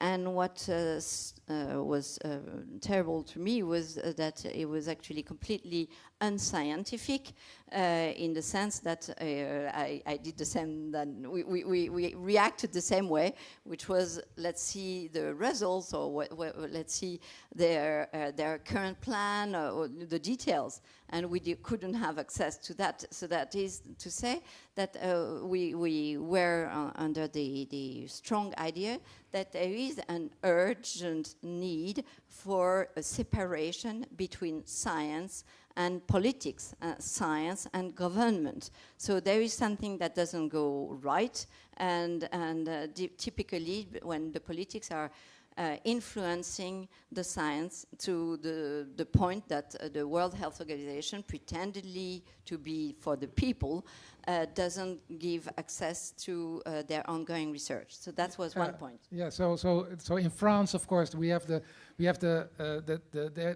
great idea to separate the church and the state. Yes, right? Exactly. That's and I think we need something similar now to separate science from the government or from politics. Because otherwise what happens is that you get some articles reporting on adverse effect of the vaccine that keep on putting these sentences that otherwise they wouldn't get published if they were not, which is, but vaccine did save lives, and this is just numbers that nobody agree on, and so those kind of sentences are political sentences, but they have nothing of science. So that's one thing. The other thing that I was interested by was, so I checked obviously in France, and I was surprised that the people in charge of the French project, the databases and collaborative centers, were not from France. So it was just like, oh, this is a bit strange, because they are in the Pasteur Institute, in French environment, and yet they are not from France. So I look at the technical level, and the technical level, they were in Germany or in different countries. I was just like, okay, let's see what's going on in Japan. Well, so what I found in Japan is that there was absolutely no Japanese in charge of any of these centers acting in Japan. And Japan is full of brilliant scientists, or medical doctors or whatever. You don't need to extrapolate. And further than that, it was even Chinese. And we know that Japan and China relation has not been so easy in the past, to say the least. And so it was very, do Japanese people are aware that Chinese are involved, and the same goes in France. Chinese are involved with the health organization. So it's one question. And then I want to see the Morocco. And Morocco, again, have brilliant scientists, but no, it was not Moroccan people from Morocco.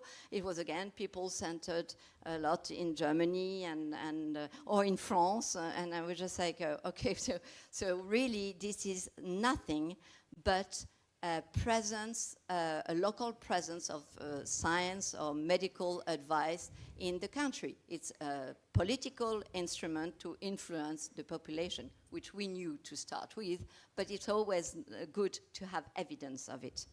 Thank you. Great contribution. Any other thoughts, questions, comments on the first session?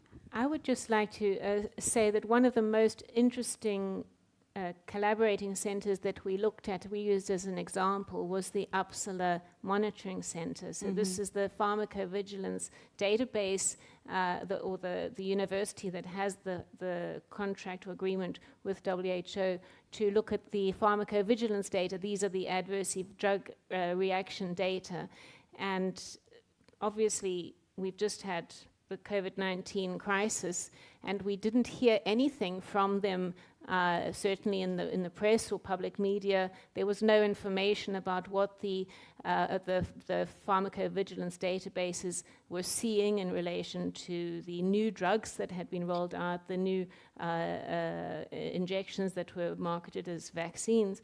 So you would think that during a health crisis, as we've just experienced, there would have been a lot of information coming from this very important database at Uppsala. So it did raise lots of questions in our discussions about what sort of FOIA requests one would make, certainly with regard to did they submit audit reports to the WHO as one would expect, how often did they submit them, in those reports, did they say that there were 5 million adverse drug reaction reports, and what should they do about these? This is the sort of information we really need to know as the public, because most people, and I'm sure most people watching, have no idea that the WHO's own data monitoring database has shown unprecedented levels of adverse drug reactions in relation to the COVID-19 vaccines.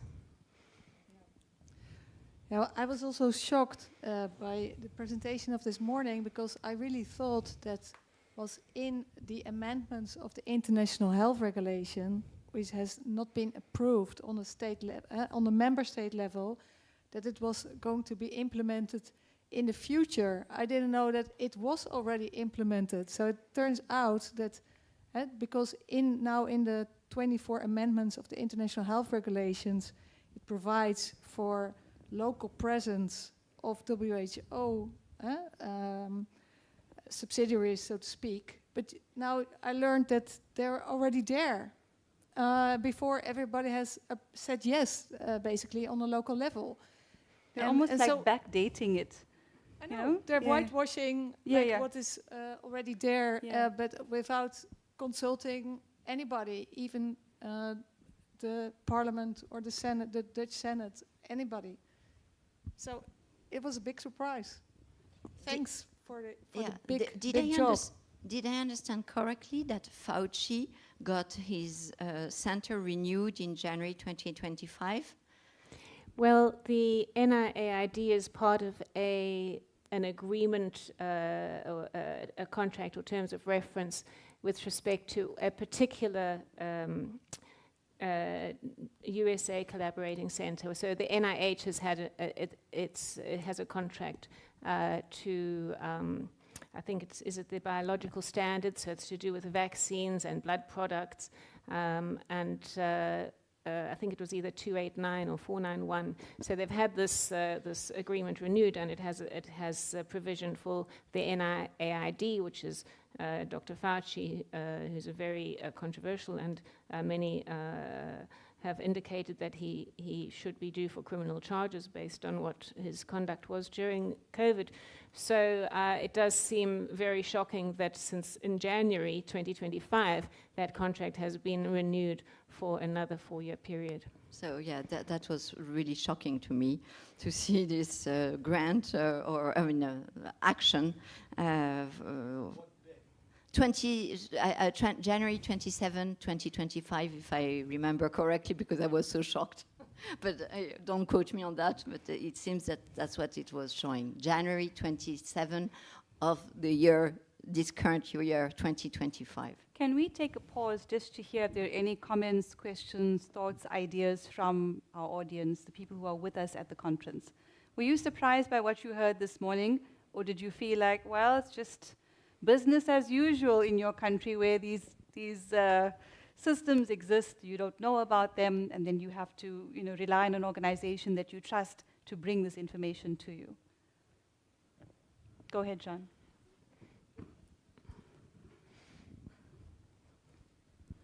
When I looked into the collaborating centers for Denmark, is it not on? Turn it this way. Yes. When I looked into the collaborating centers for Denmark, I couldn't go straight in like you did, but I went to the University of Copenhagen and I seeked on the WHO, and then I found a homepage describing what they were doing, but it was not a direct link from this WHO page. So I actually found a lot of stuff they were doing, but it was by searching on WHO.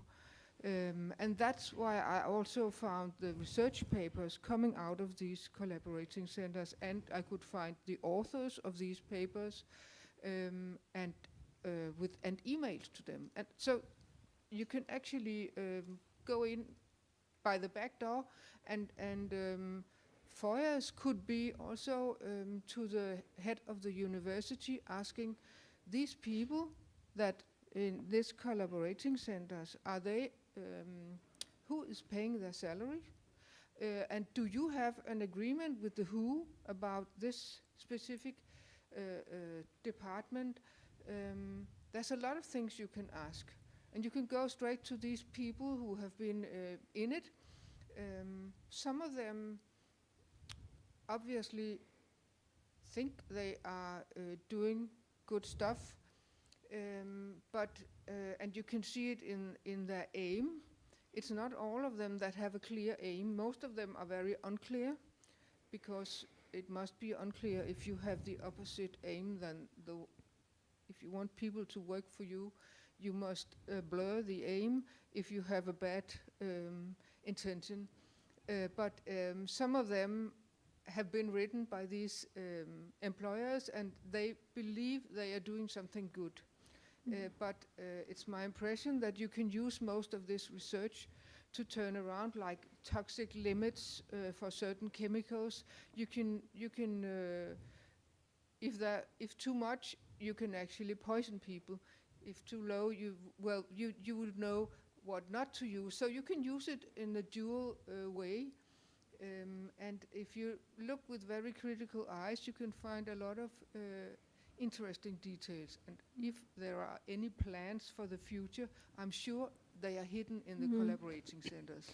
Well, so people watching might be wondering, why are we bothering? You know, the WHO did such a great job during COVID. Why are we so concerned about these collaborating centers? Well, it's twofold. It's the one is that through the WHO pandemic treaty and the amendments to the international health regulations, there's this big push to give the WHO more power, dictatorial power in the next pandemic. And there's a lot of preparation for pandemics, and we discussed a pandemic simulation that's happening in the United Kingdom at the moment until November, which is called Exercise Pegasus. And so with these preparations for more pandemics, it's really important that we as the public consider who should be making the decisions that affect our health and our ability to make our own choices regarding our health in the event of health crises. So I'd like to move on now, and let's ask Reggie what she thinks about the morning discussions. Well, unfortunately, I wasn't there for yours. I apologize. But to just say something about, I don't remember whether it was the pandemic treaty. I think it's both the pandemic treaty and the international health regulations that make it quite explicit that the authority of the World Health Organization is going to be expanded, not only the way it was in the past to respond to a pandemic situation, but also to prepare for a pandemic situation. So the word, preparedness and response, pandemic preparedness and response, means that they are going to be in constant control, okay? This is not just something where they sort of kick in when there's a pandemic, because you're always either in a pandemic or you're in between pandemics, and you're preparing for a pandemic. So that means that they are always, in control. But in terms of, there was the second one on law, so that was yours. Mm-hmm. But you want me to talk about the third one, the one that Sebastian and I co-led? Yes. Okay, so The main points there, I think we're summarizing the main points. May I just encourage us to have some sort of time frame? So we've got an hour. If we can dedicate that to 20 minutes on the last session, socioeconomics, then 20 minutes on the human rights law session, and then 20 minutes on sustainability. Your ideas on how we can support this work and grow it. I think we would have had a fantastic 1 hour together. So we have another hour, like we're ending at 5:30. Is that what you're saying? 20, 40, okay. 60. Do you want to do the second session now? No, go ahead. You okay, started, all right. so go ahead. All right. So in the can we just wrap up the first session? Okay. That would be the take-home message. At least for me, one take-home message is really that we scientists advocate strongly now for an urgent call for the separation of science from politics. No more political interference in the scientific world. I would like to say that we only not need to separate politics from science, but we also need to separate big business and non-governmental organizations from science. The whole basic thing about science is to be independent. Yes. And that seems to have been forgotten for a long time ago. The funding comes from the big business, and who funds, they pretty much tell us what the science may publish. And that's the big problem. Also, not what is published, but what is not published. That's also very important to know. And the results which are not wanted, they are not published. I have to be opponent here because if we think, for example, this climate change science, it's totally based or it's from the politics, the whole science in the climate change. So how do you separate these things now? It's impossible. If you wanted to come into the real science, you have to abandon the whole climate change science because it's a fraud from start to finish. So you cannot separate science and politics from each other. The resources that you put in the science in the certain field is always a political decision. Right, I would have to agree with that. In that the documents themselves from the World Health Organization fuse science with politics. Yes. So the whole idea of one health, right? That human health is, and this I guess is in the second section, but that human health, plant health, animal health, and the environment are all fused together, which fuses in climate change, is a political decision, and it's in the documents it's in the pandemic treaty. So I don't know how we can separate them out if they have fused them together. I think probably by eliminating conflicts of interest, but I agree with you, it's difficult to separate because we have member state delegates unelected by us going to the World Health Assembly and making decisions that are not in our best interests. That's politics in health. I think it's very easy. I think it's very easy to separate science from politics because science is just a method, right? It's a scientific method.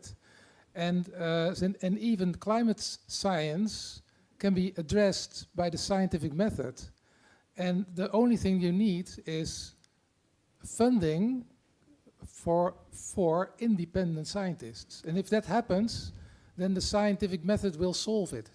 Okay. Exactly. The only problem is that politically, my understanding is that people who go counter-narrative, like real science climatologists who have said, you know what, we don't believe that climate change is real or that there's a problem with the numbers or what, they can't get published and they lose their jobs. Because it's politicized. Exactly. That's exactly what we're saying. All right. So that's why.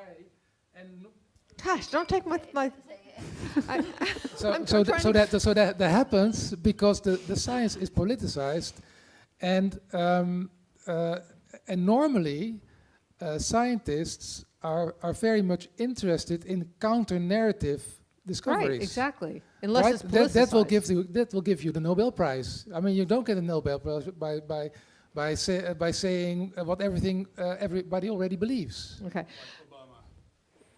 Yeah, Like but that's a political. That was a political prize, okay. of course. So I wanted to just talk a little bit more about the point that Tess is making, and I don't know if these are the things that you were talking about this morning, but there's something in the International Health Regulation Amendments that requires every country to appoint an International Health Regulations Authority. Is that what you were talking about? Okay, so then this is separate. So this is something that's really important for people to understand, is that every country, every member country is supposed to appoint an IHR, International Health Regulations Authority, who will be answerable to the World Health Organization, not to the country itself, and whose job it is to ensure compliance with the World Health Organization's directives, including by changing the legislation and the regulations of the host country so it will conform to the World Health Organization. And so the real problem here is, what if this IHR authority is something that the country, like the health ministry of the country, and then so then the health ministry says, we think that everybody should do this, and they're parroting the World Health Organization, and people think that that because they are the Ministry of Health for whatever country, that they are acting on behalf of the people of the country, but actually they're taking their directives from the World Health Organization. To the IHR focal points. Exactly. It's either called IHR Authority or IHR Focal Point. There are two names for them, and people need to understand that. That's, I think, pretty dangerous. Yep. Right. I think conflicts of interest are really important to educate people about, because many people don't realize that almost 80% of the World Health Organization funding comes from voluntary contributions, and these contributions are from drug companies, from wealthy individuals, in particular Bill Gates and his associated organizations like the Bill and Melinda Gates Foundation and Gavi, which is the Global Vaccine Alliance.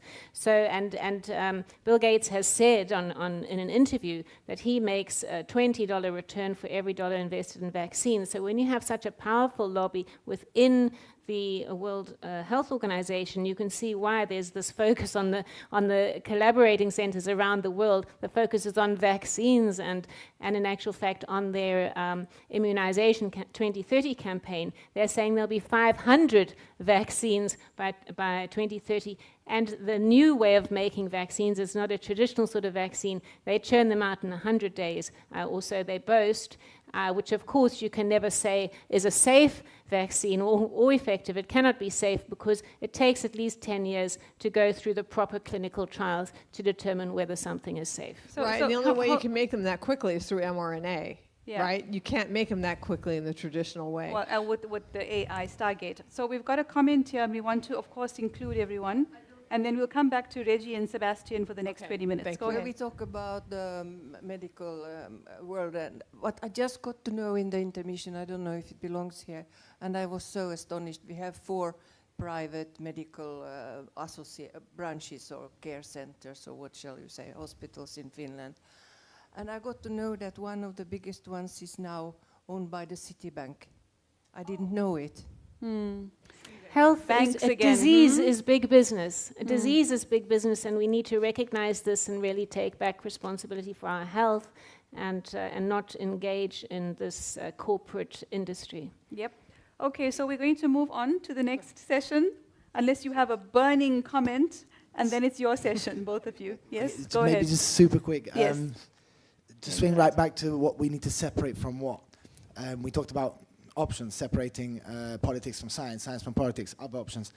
But really, we need to separate the corporate part, the influence of the corporate part, with government. So we see it in the military-industrial complex, and we see it in Big Pharma. These are 2 of the biggest industries on the planet. So military-industrial complex can't flourish if there's no wars, and Big Pharma can't flourish if there's no pandemics or whatever they want to call it. So that is the most dangerous, let's say, tie or link, which, let's say, heads, is the start, it's the beginning of all the other concepts that come about it. So I think the issue here is that too many governments are doing the will of the huge corporations. It's crony capitalism at its finest, and we see it in perfect real-world examples. So I think now the question how to influence that and how to do something about it is a huge question, which is for another day. But I think that's the origin of the issue, and that's why we're seeing these cartel-like deals being made in both these industries, the war industry and the big pharma industry, and that's something we have to really keep into consideration. Very valuable comment, Sebastian. I think I referenced earlier a couple of bills around conflicts of interest, but we'll come back to that. Thank you for raising that with such clarity. Next 20 minutes, all yours. Okay, so there were 3 things that we dealt with in our 20 minutes. One was smart cities, and the next one was central bank digital currencies or any form of programmable money.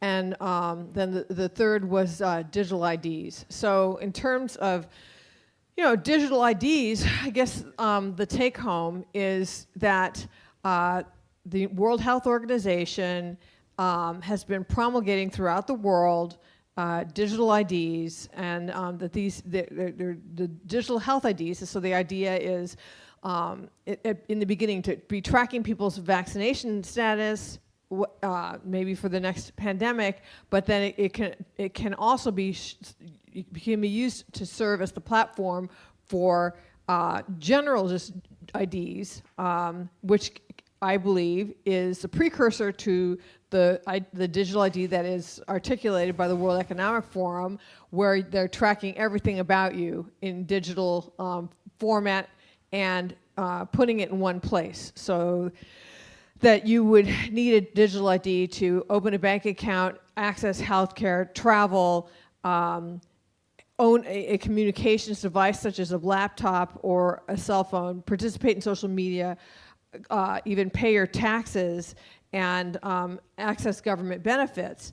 And then if you step out of line, if you criticize the government or if you refuse to be vaccinated when they have a mandatory vaccination campaign, you can be shut off from any of these, of these aspects that are necessary to human existence.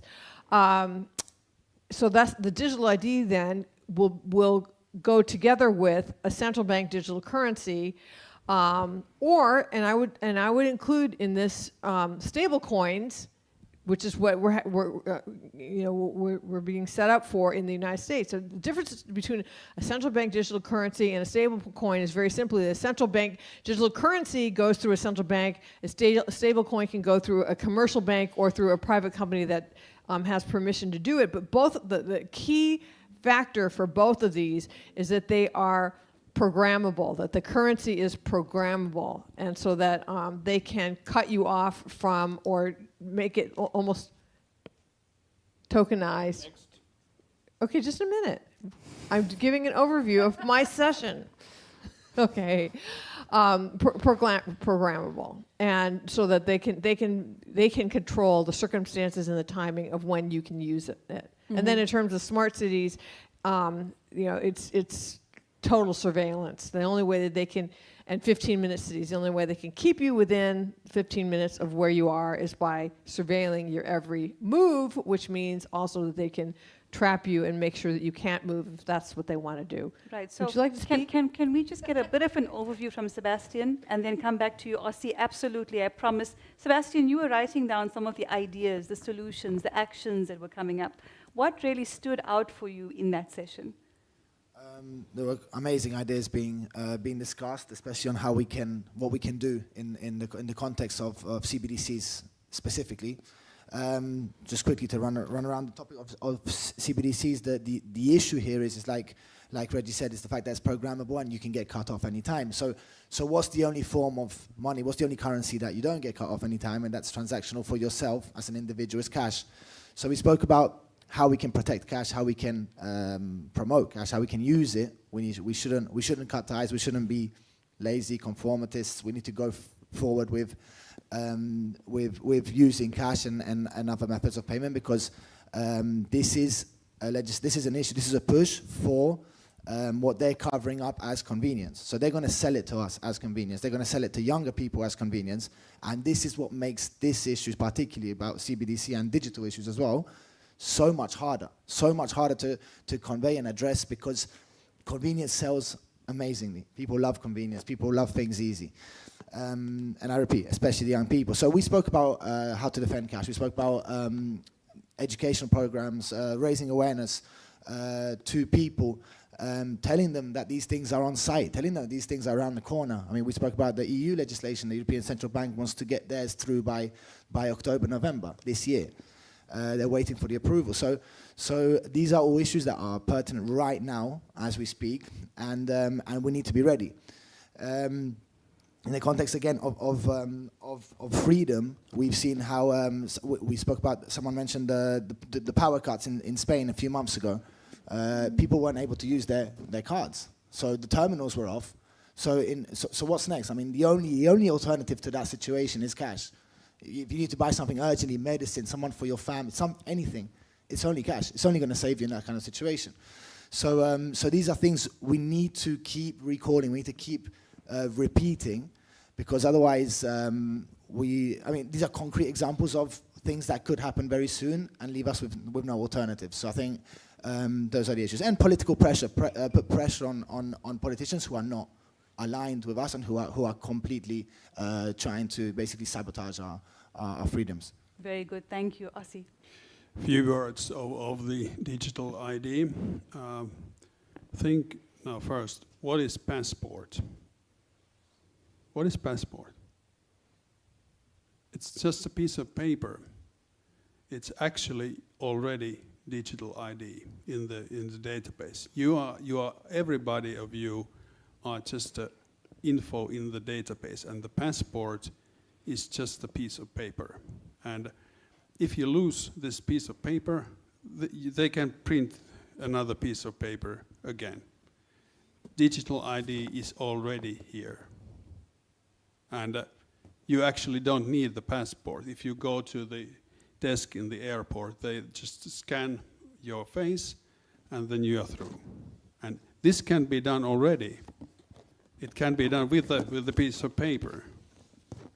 But digital ID is already here. Everything that you can fear from digital ID can be done already. The same applies to the currency, any currency. It is just numbers in the bank accounts. And if they want to shut us out from the credit cards or watch what we are buying, it can be already done. You don't need the central bank digital currency here. It can be done. So that's why you need a hard cash that you can touch. Firewood, alcohol, whatever. Well, if it's crisis, I think the half a liter of booze is a good trade currency.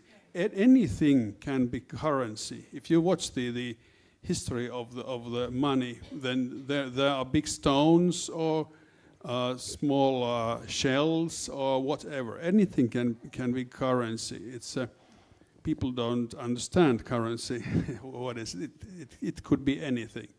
It's a pile of hay, and you can use it in McDonald's. This pile of hay with the modern technology, if you like. So but it can be cut already now. So the technology itself is not bad or good. It's just technology. But the problem is there how you use it. If it's that you cannot withdraw only what in Spain 3,000 euros a day or something like this, then it's not your money. Okay. But all this can be already be doing. Thank you, Ossi. Polly. Okay, I think this digitalization is the core thing. It's core thing of everything now and in the future. Like we just heard, it's already here, but they are trying to do it more and more in the future. And it's basically kind of what they're creating is open-air digital prison for all of us. And we're all paying for our own imprisonment. That's the funny thing. It was many years ago when I looked at the video from Aaron Russo. He's a well-known documentarist and was a politician also in USA. And he was interviewed by, actually, I think it was Alex Jones, and it was a long time ago. And he already then told, maybe it was 2006 or so, he already then told that he was friend of the Rockefellers, Nick Rockefeller. And then he was asking Nick Rockefeller that, what's your end goal here? What do you want to do with all this? You have all the money and everything you need, so what's the name of the game? So he told that Rockefeller was laughing that we just want to have the total control. Mm. And that's the thing, that's the name of the game. That's what we are heading to. That's what they are building. They have been building for many, many years.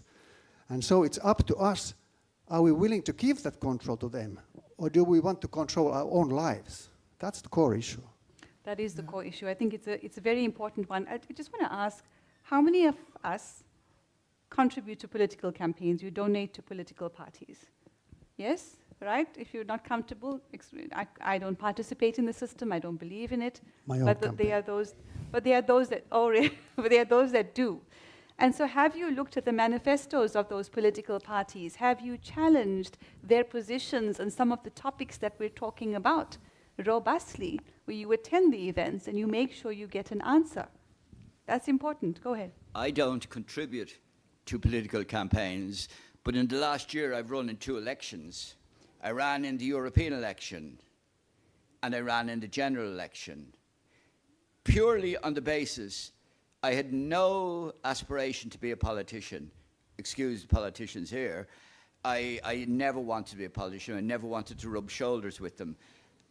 But what I wanted to do, I was using it as a cheap vehicle to get my thoughts across, because you could get a pamphlet or you could get a leaflet into every home in your constituency for little or nothing. You didn't have to pay the postage.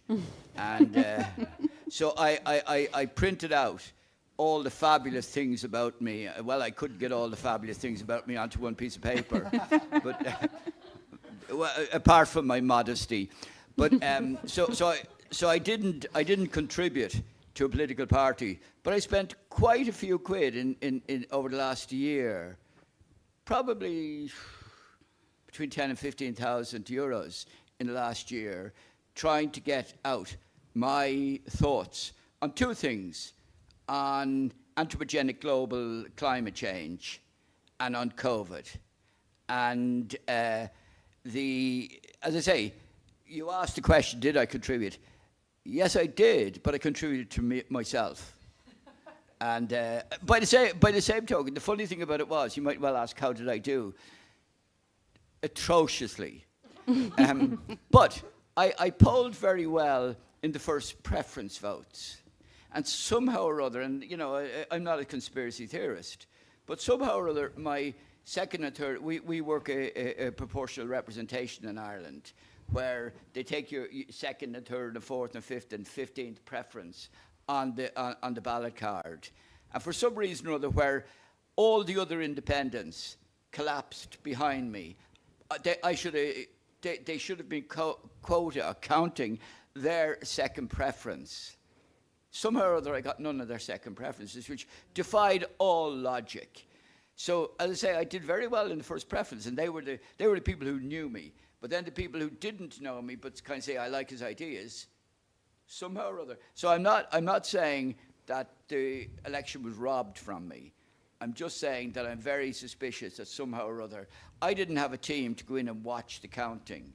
I didn't even go to the count, actually. Thank you. So I think we'll leave it there for now and we'll move on. Ossi, last comment? You are in the same path as me. Okay. In 2018, I was in the same path as you were 2 years ago, something like this. If you want to influence people and make me influence, you have to go into the politics. You have to get into the dirty and dangerous politics. If you try to stick out to be a scientist, it's the avoidance of responsibility. You have to put yourself into the game. And in voting in Finland, there's a highest court decision that in 2023 elections, almost every circuit broke the law. But no police has studied nobody, Nobody has got any charges. Nobody has got any sentences out of this. Almost everybody, everywhere, they broke the law, and there is a highest court decision, but nothing has happened. Okay. Yeah. So I think Micah, go ahead, and then we need to start to move on. We've got 2 more sessions. Yeah. Go ahead, Micah, and then Martin, and then we'll move on. Yeah. Okay, just quick comment. Like, the whole problem, I think, is the banking cartel. So we look at our government, we look at the politics, etc., but behind it is a banking cartel that's ruling everything. And the banking cartel is not only owning the banks, but it's also owning many other industries, such as pesticides, the whole industrial complex, the pharma, etc., etc. Everything, it turns out to be connected to and controlled from the top. And this cartel should be attacked. Like a cartel is not allowed. A cartel should be, there should be a cartel overview, but the people who should be doing the overview are also working for the cartel. So I think this is the real problem, and we can look at the politics and so on and so on. But like, it's of course, it's outrageous that the Canadian truckers, they would lose access to their bank accounts immediately, and this could be done for anything at any moment. Okay, so my take-home message is, so I don't know how many people are watching this digitally. I imagine more people are watching this digitally than not, but my take-home message is that the future is analog. And because that's your protection against all of these things that were discussed in this session. So the future is this, right? The future is meetings like this, analog, face-to-face. Absolutely, and bringing back flyers, right? Exactly. Yeah, bring back flyers and bring back the stencil machine. And back to nature, because we are these high-tech environments that are being created for us are extremely fragile. You just have to see how everything has been electrified, and down to getting water, flushing the toilet even. And if there's no electricity, the toilet can't be flushed, and you can't get water to wash your hands at the basin, and you can't dry your hands. Yep. So it's a very fragile environment, and the obvious solution is just for us to get back to nature, because nature works. Right. So we've got about the banking. Handelsbanken, which is a big Scandinavian bank, closed down its operations in Finland, and I lost my credit card at the same time. It was very difficult to find a bank who could give me a credit card. They didn't want to give me a credit card.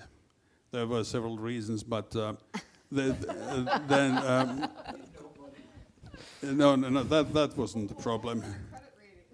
It's a best one, but they didn't want to give me a credit card because I'm a politically exposed person, etc. And but there is a rebel bank in Finland. I cannot name it here, but there's at least one rebel bank here in Finland across the Gulf. But I cannot name it here. But the Finnish bank sector is not unanimous. There are different kind of banks, small, middle-sized, and big ones, and there are rebel banks there, if you know what to look for. So there are options, at least in Finland, and there are bypasses, if you know what to look for. Thank you, Ossi. Okay, great. We've got 2 more topics, and that is the human rights law aspect, and of course, how do we build this movement? And we've got 30 minutes, so we've got to have to be very smart and very concise. So I just want to highlight this slide from Micah and my session this morning, which is the UN's expanded emergency powers, which probably came as a surprise to most of us. We've been very focused on the WHO, which is an extremely important topic. But we know these agencies operate under the auspices of the UN, which is an unelected and highly controversial body. And so we identified these at least 10 emergencies as defined by them, that they want standing authority over. They've softened the language to say, no, it's not standing, because there was pushback. It's now convening and operationalizing and ensuring there's no misinformation and disinformation.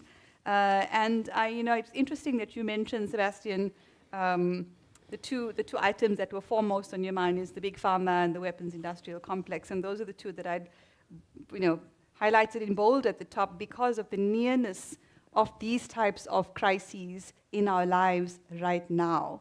So do you have any thoughts on these emergencies that they want authority over, or the fact that they want authority over? Let's hear from our audience. Any thoughts on this topic? Were you surprised? Do you feel like they're not going to get this authority? Do you feel your governments might let them? What they would need to do to get that authority is to make more of these things happen, right? The more this happens and the more they can prove your governments can't handle it, the easier it is to establish the one world government. Any thoughts, questions, or ideas? Yes? I think our trouble is our government wants to hand it over, because then when things go wrong, they can say, oh, we were told to. Right. Good point.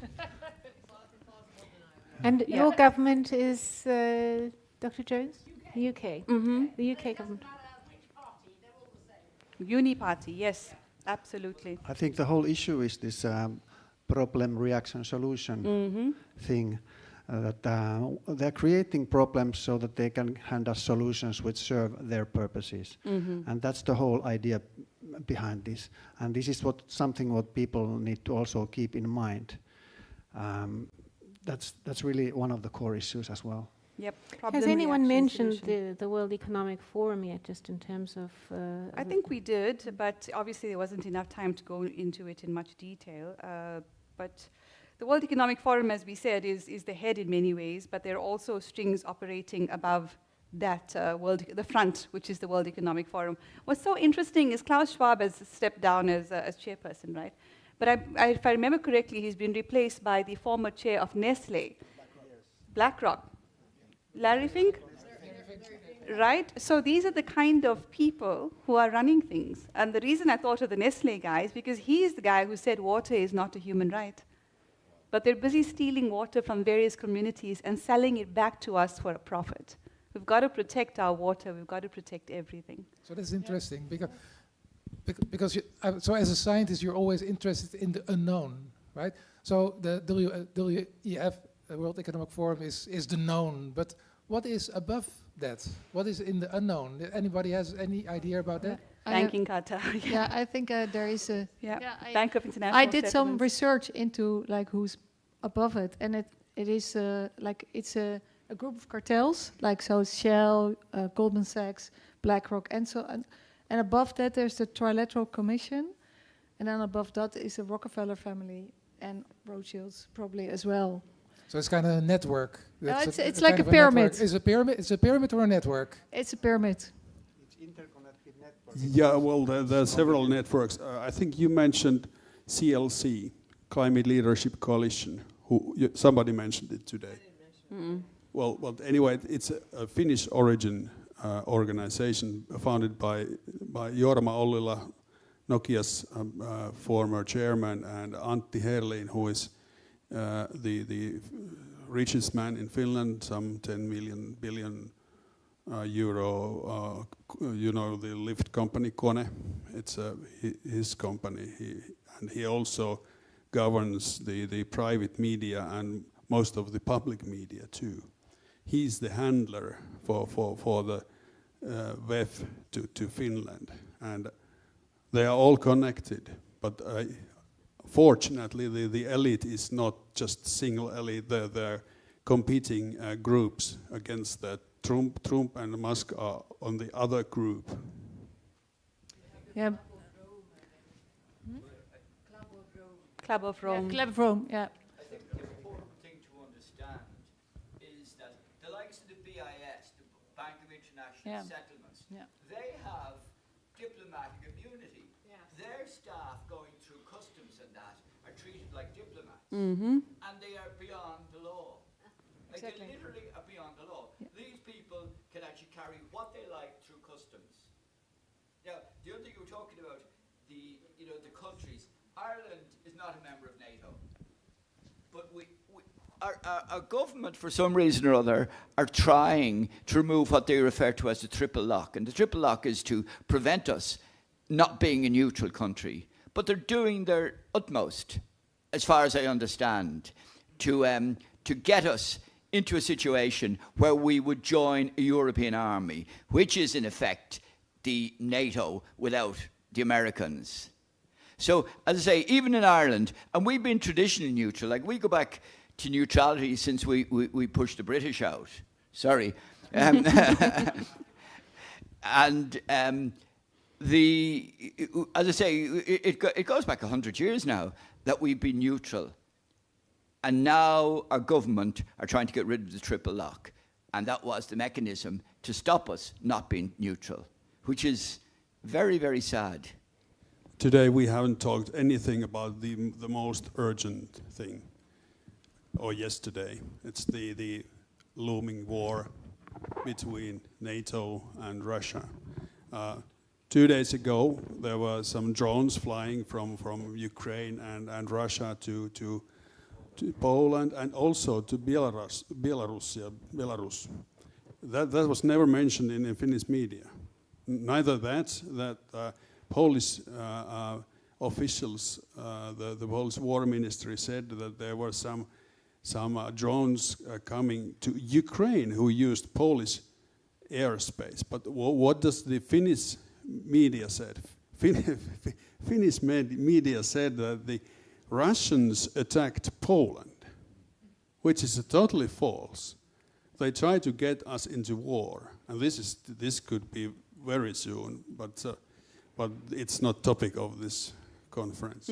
But what is really important is the role of the media in everything, and we've discussed this, haven't we? That the same corporations that are controlling everything else also control the media. So the mainstream, the public just do not get the truth. They do not get access. There isn't a normal and fair and trustworthy ecology surrounding information. And that's why it's been so difficult for us to get the truth out to the public about what is really going on. Yeah, I want to just jump on this briefly. That in the United States is one of, I think, only 2 countries in the world that allows big pharma to advertise in our mainstream media.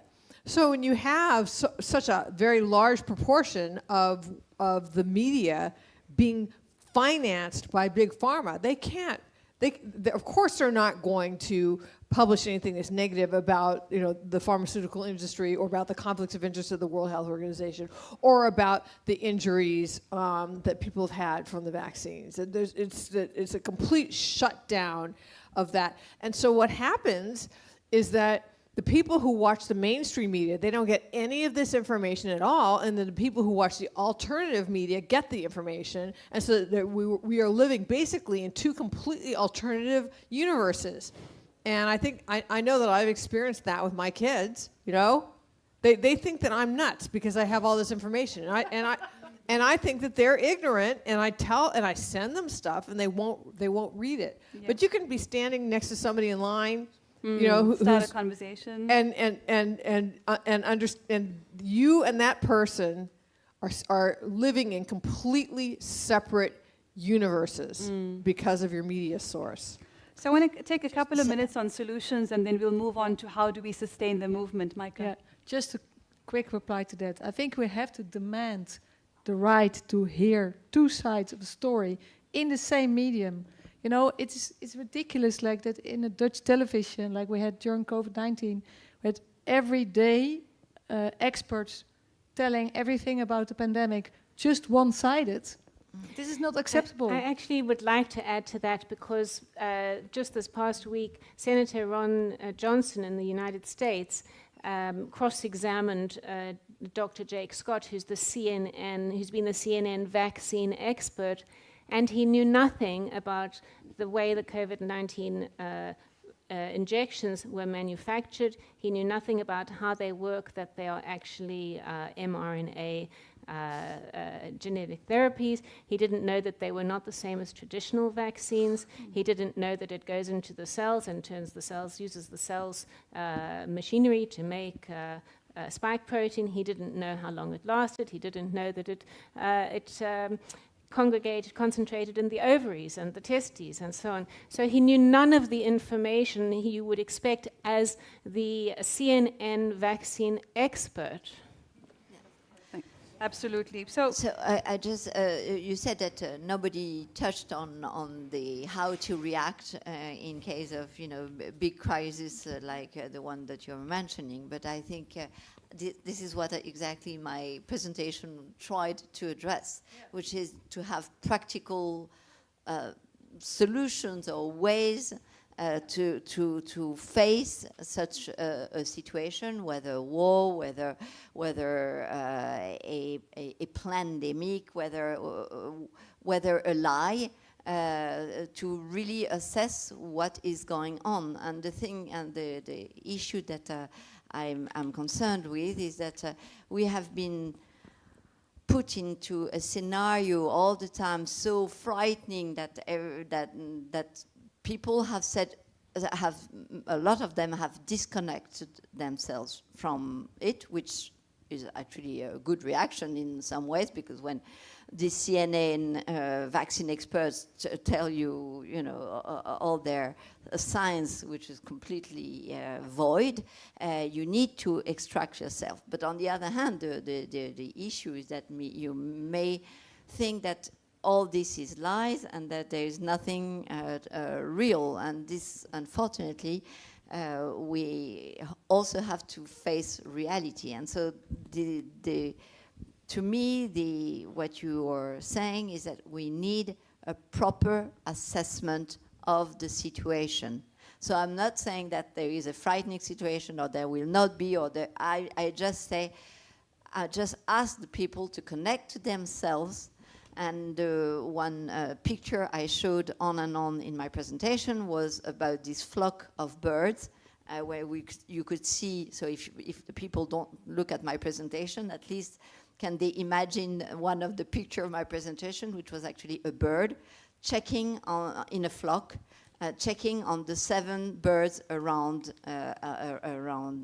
him or around it. And I think that is pretty much what we should do. We should be doing. That is to say, to check on 7 individuals, 7. Maybe it can be your pet. Maybe it can be nature. Maybe the sky. But 7 real, tangible things that connect you with reality to assess the situation you are in. Absolutely, I like that very much. So. Few more solutions, and we're moving on to the last sessions. How do we sustain the movement, right? So I have one solution. Okay. If you are a scientist and you are talking about these things, you have to get your hands dirty and come to politics. I have talked to many scientists in Finland, and I have got quite a many of them as a candidate for the different kind of elections. Actually, at least one of them was here today. I don't know if he's, probably yes. Yes, here it is. Welcome. And he's a doctor, and he realized during this COVID thing that, okay, this is totally bogus. So I got quite many of these things as a candidate. So you have to get your hands dirty. If you're trying to stay away from the dirty politics, you are not doing enough. So I think some of us are more effective from the outside. So I'm going to stay. I've been asked many times to become a politician. I'm allergic to nonsense. And so let me highlight a few solutions. This was a slide from yesterday.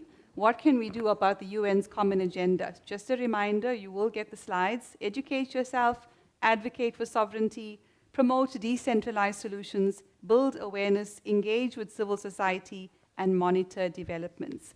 And then a solution slide for this morning's workshop. Educate and amplify, Action 1. Action 2, target ratification. Action 3, demand accountability. Action 4, build local resilience. And the final action is that be a defender of sovereignty.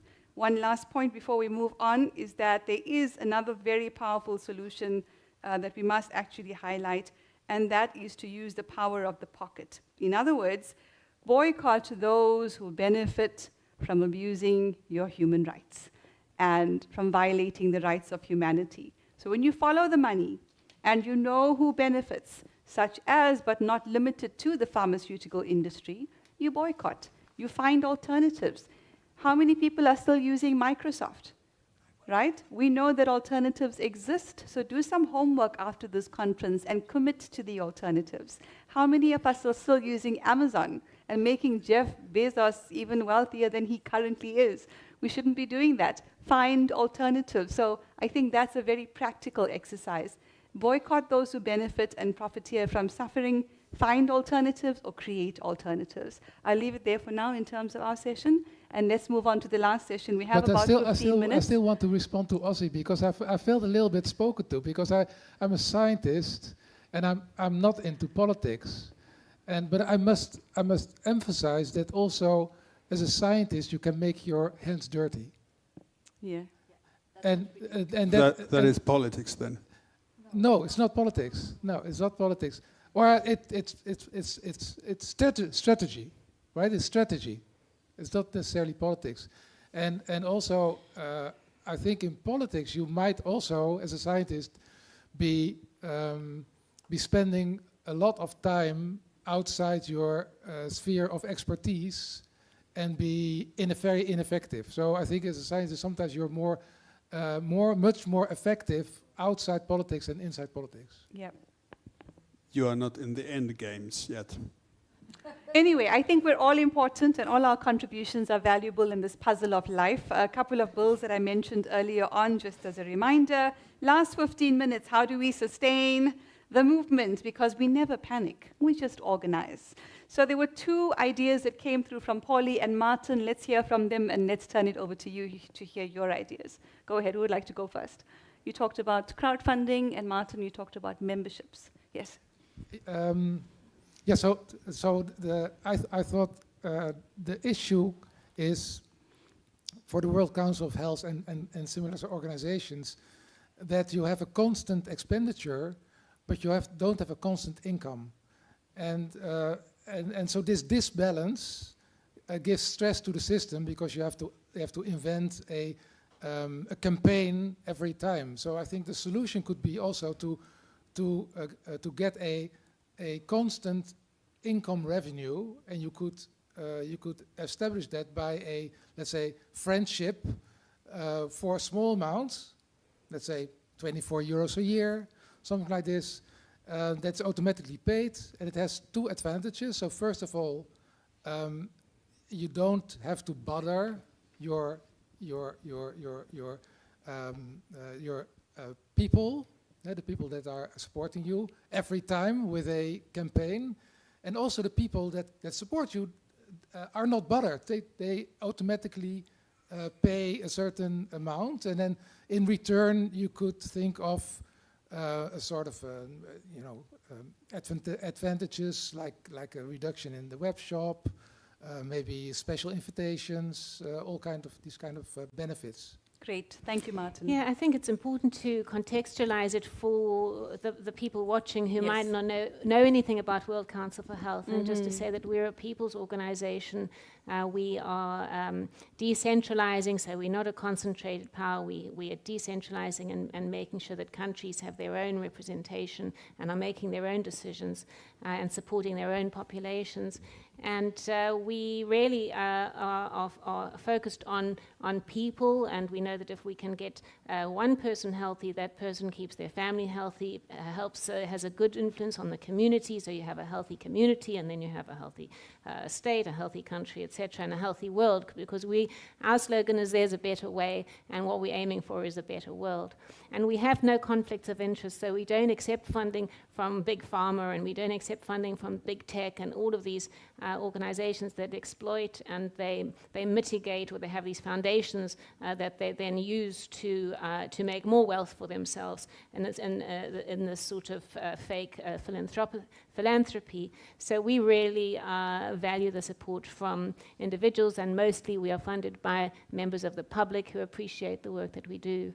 But there is obviously the challenge of being sustainable, because we like to get our message across. So mostly we do things for free. We give most of our resources for free. So we value ideas on how to keep a people's movement like this, a better way movement, really to get it really sustained and flowing. Thank you so much, Polly, and then I think Alexandra, go ahead. Okay, thank you. So basically, the organizations like, as you see, World Council for Health is doing a very good job and important job for the benefit for all of us. And like we just heard, basically from the heart, not from the money. And there are many people who would like to participate somehow, but don't know how. And we have heard some ideas here, for example, hand out leaflets or so. And I would like to, by the way,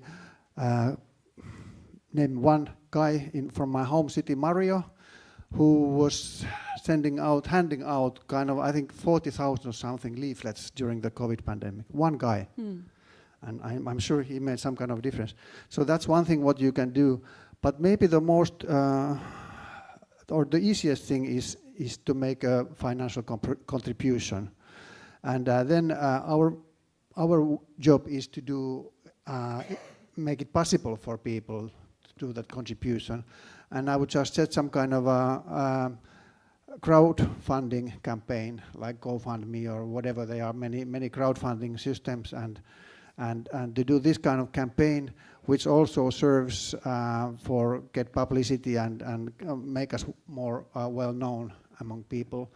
And I would really encourage people to make this small donation, €1 from one person, multiplied maybe a million times, so it makes a big difference.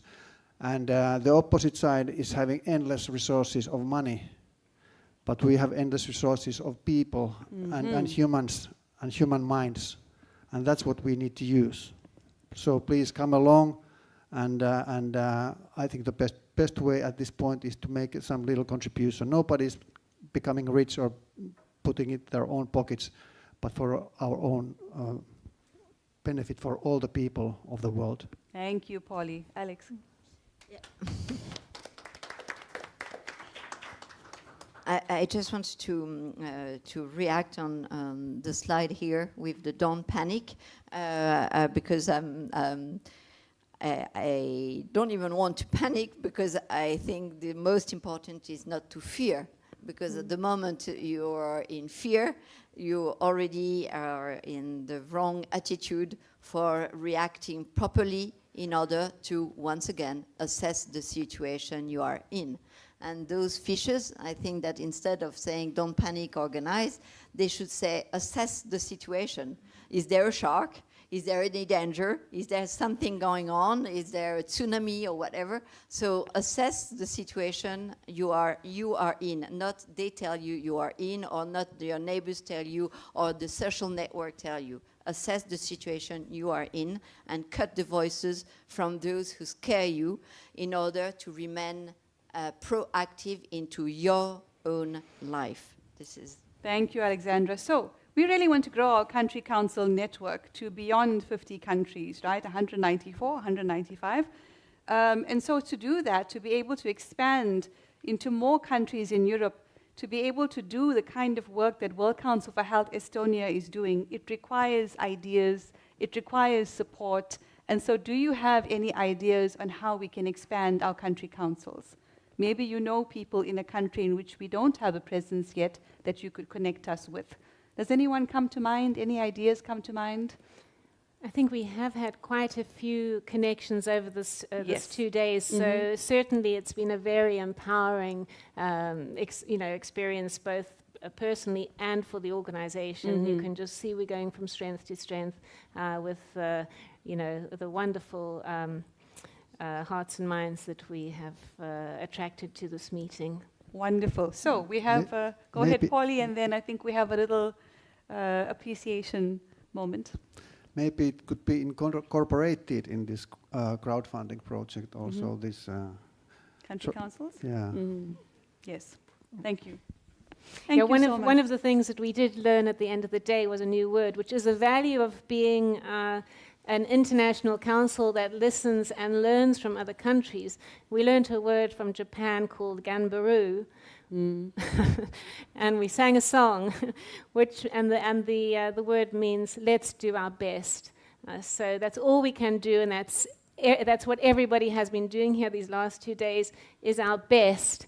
And nobody has done better than the person who did their absolute best. And I'd like to just ask Dr. Helen Lazen to come forward for a small gift and appreciation from all of us.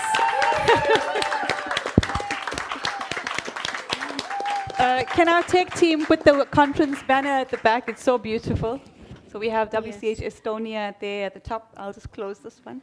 I'll just... Thank you. It's been a wonderful conference and amazingly organized and cool and calm and delightful always. Dr.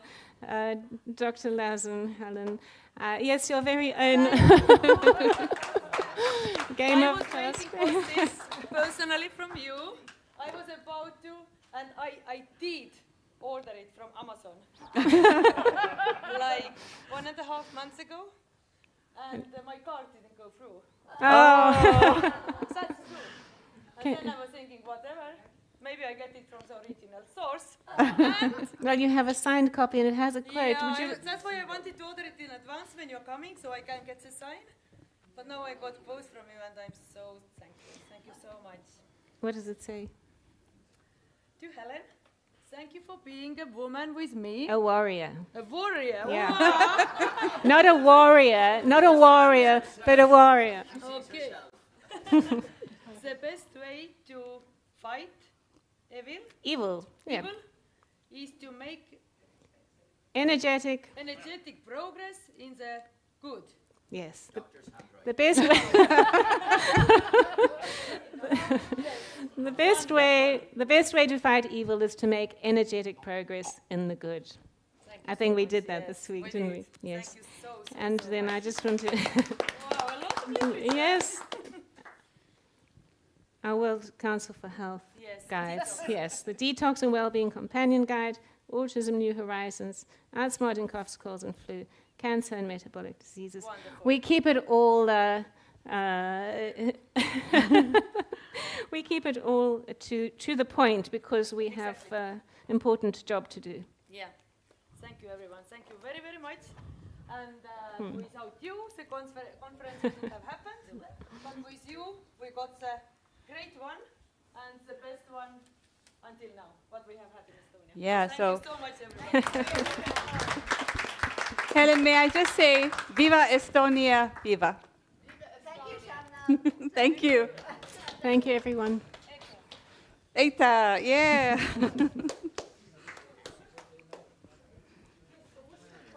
Oops. We also. You can put the mic off on here. Yes, You know, just few words. We have it on our.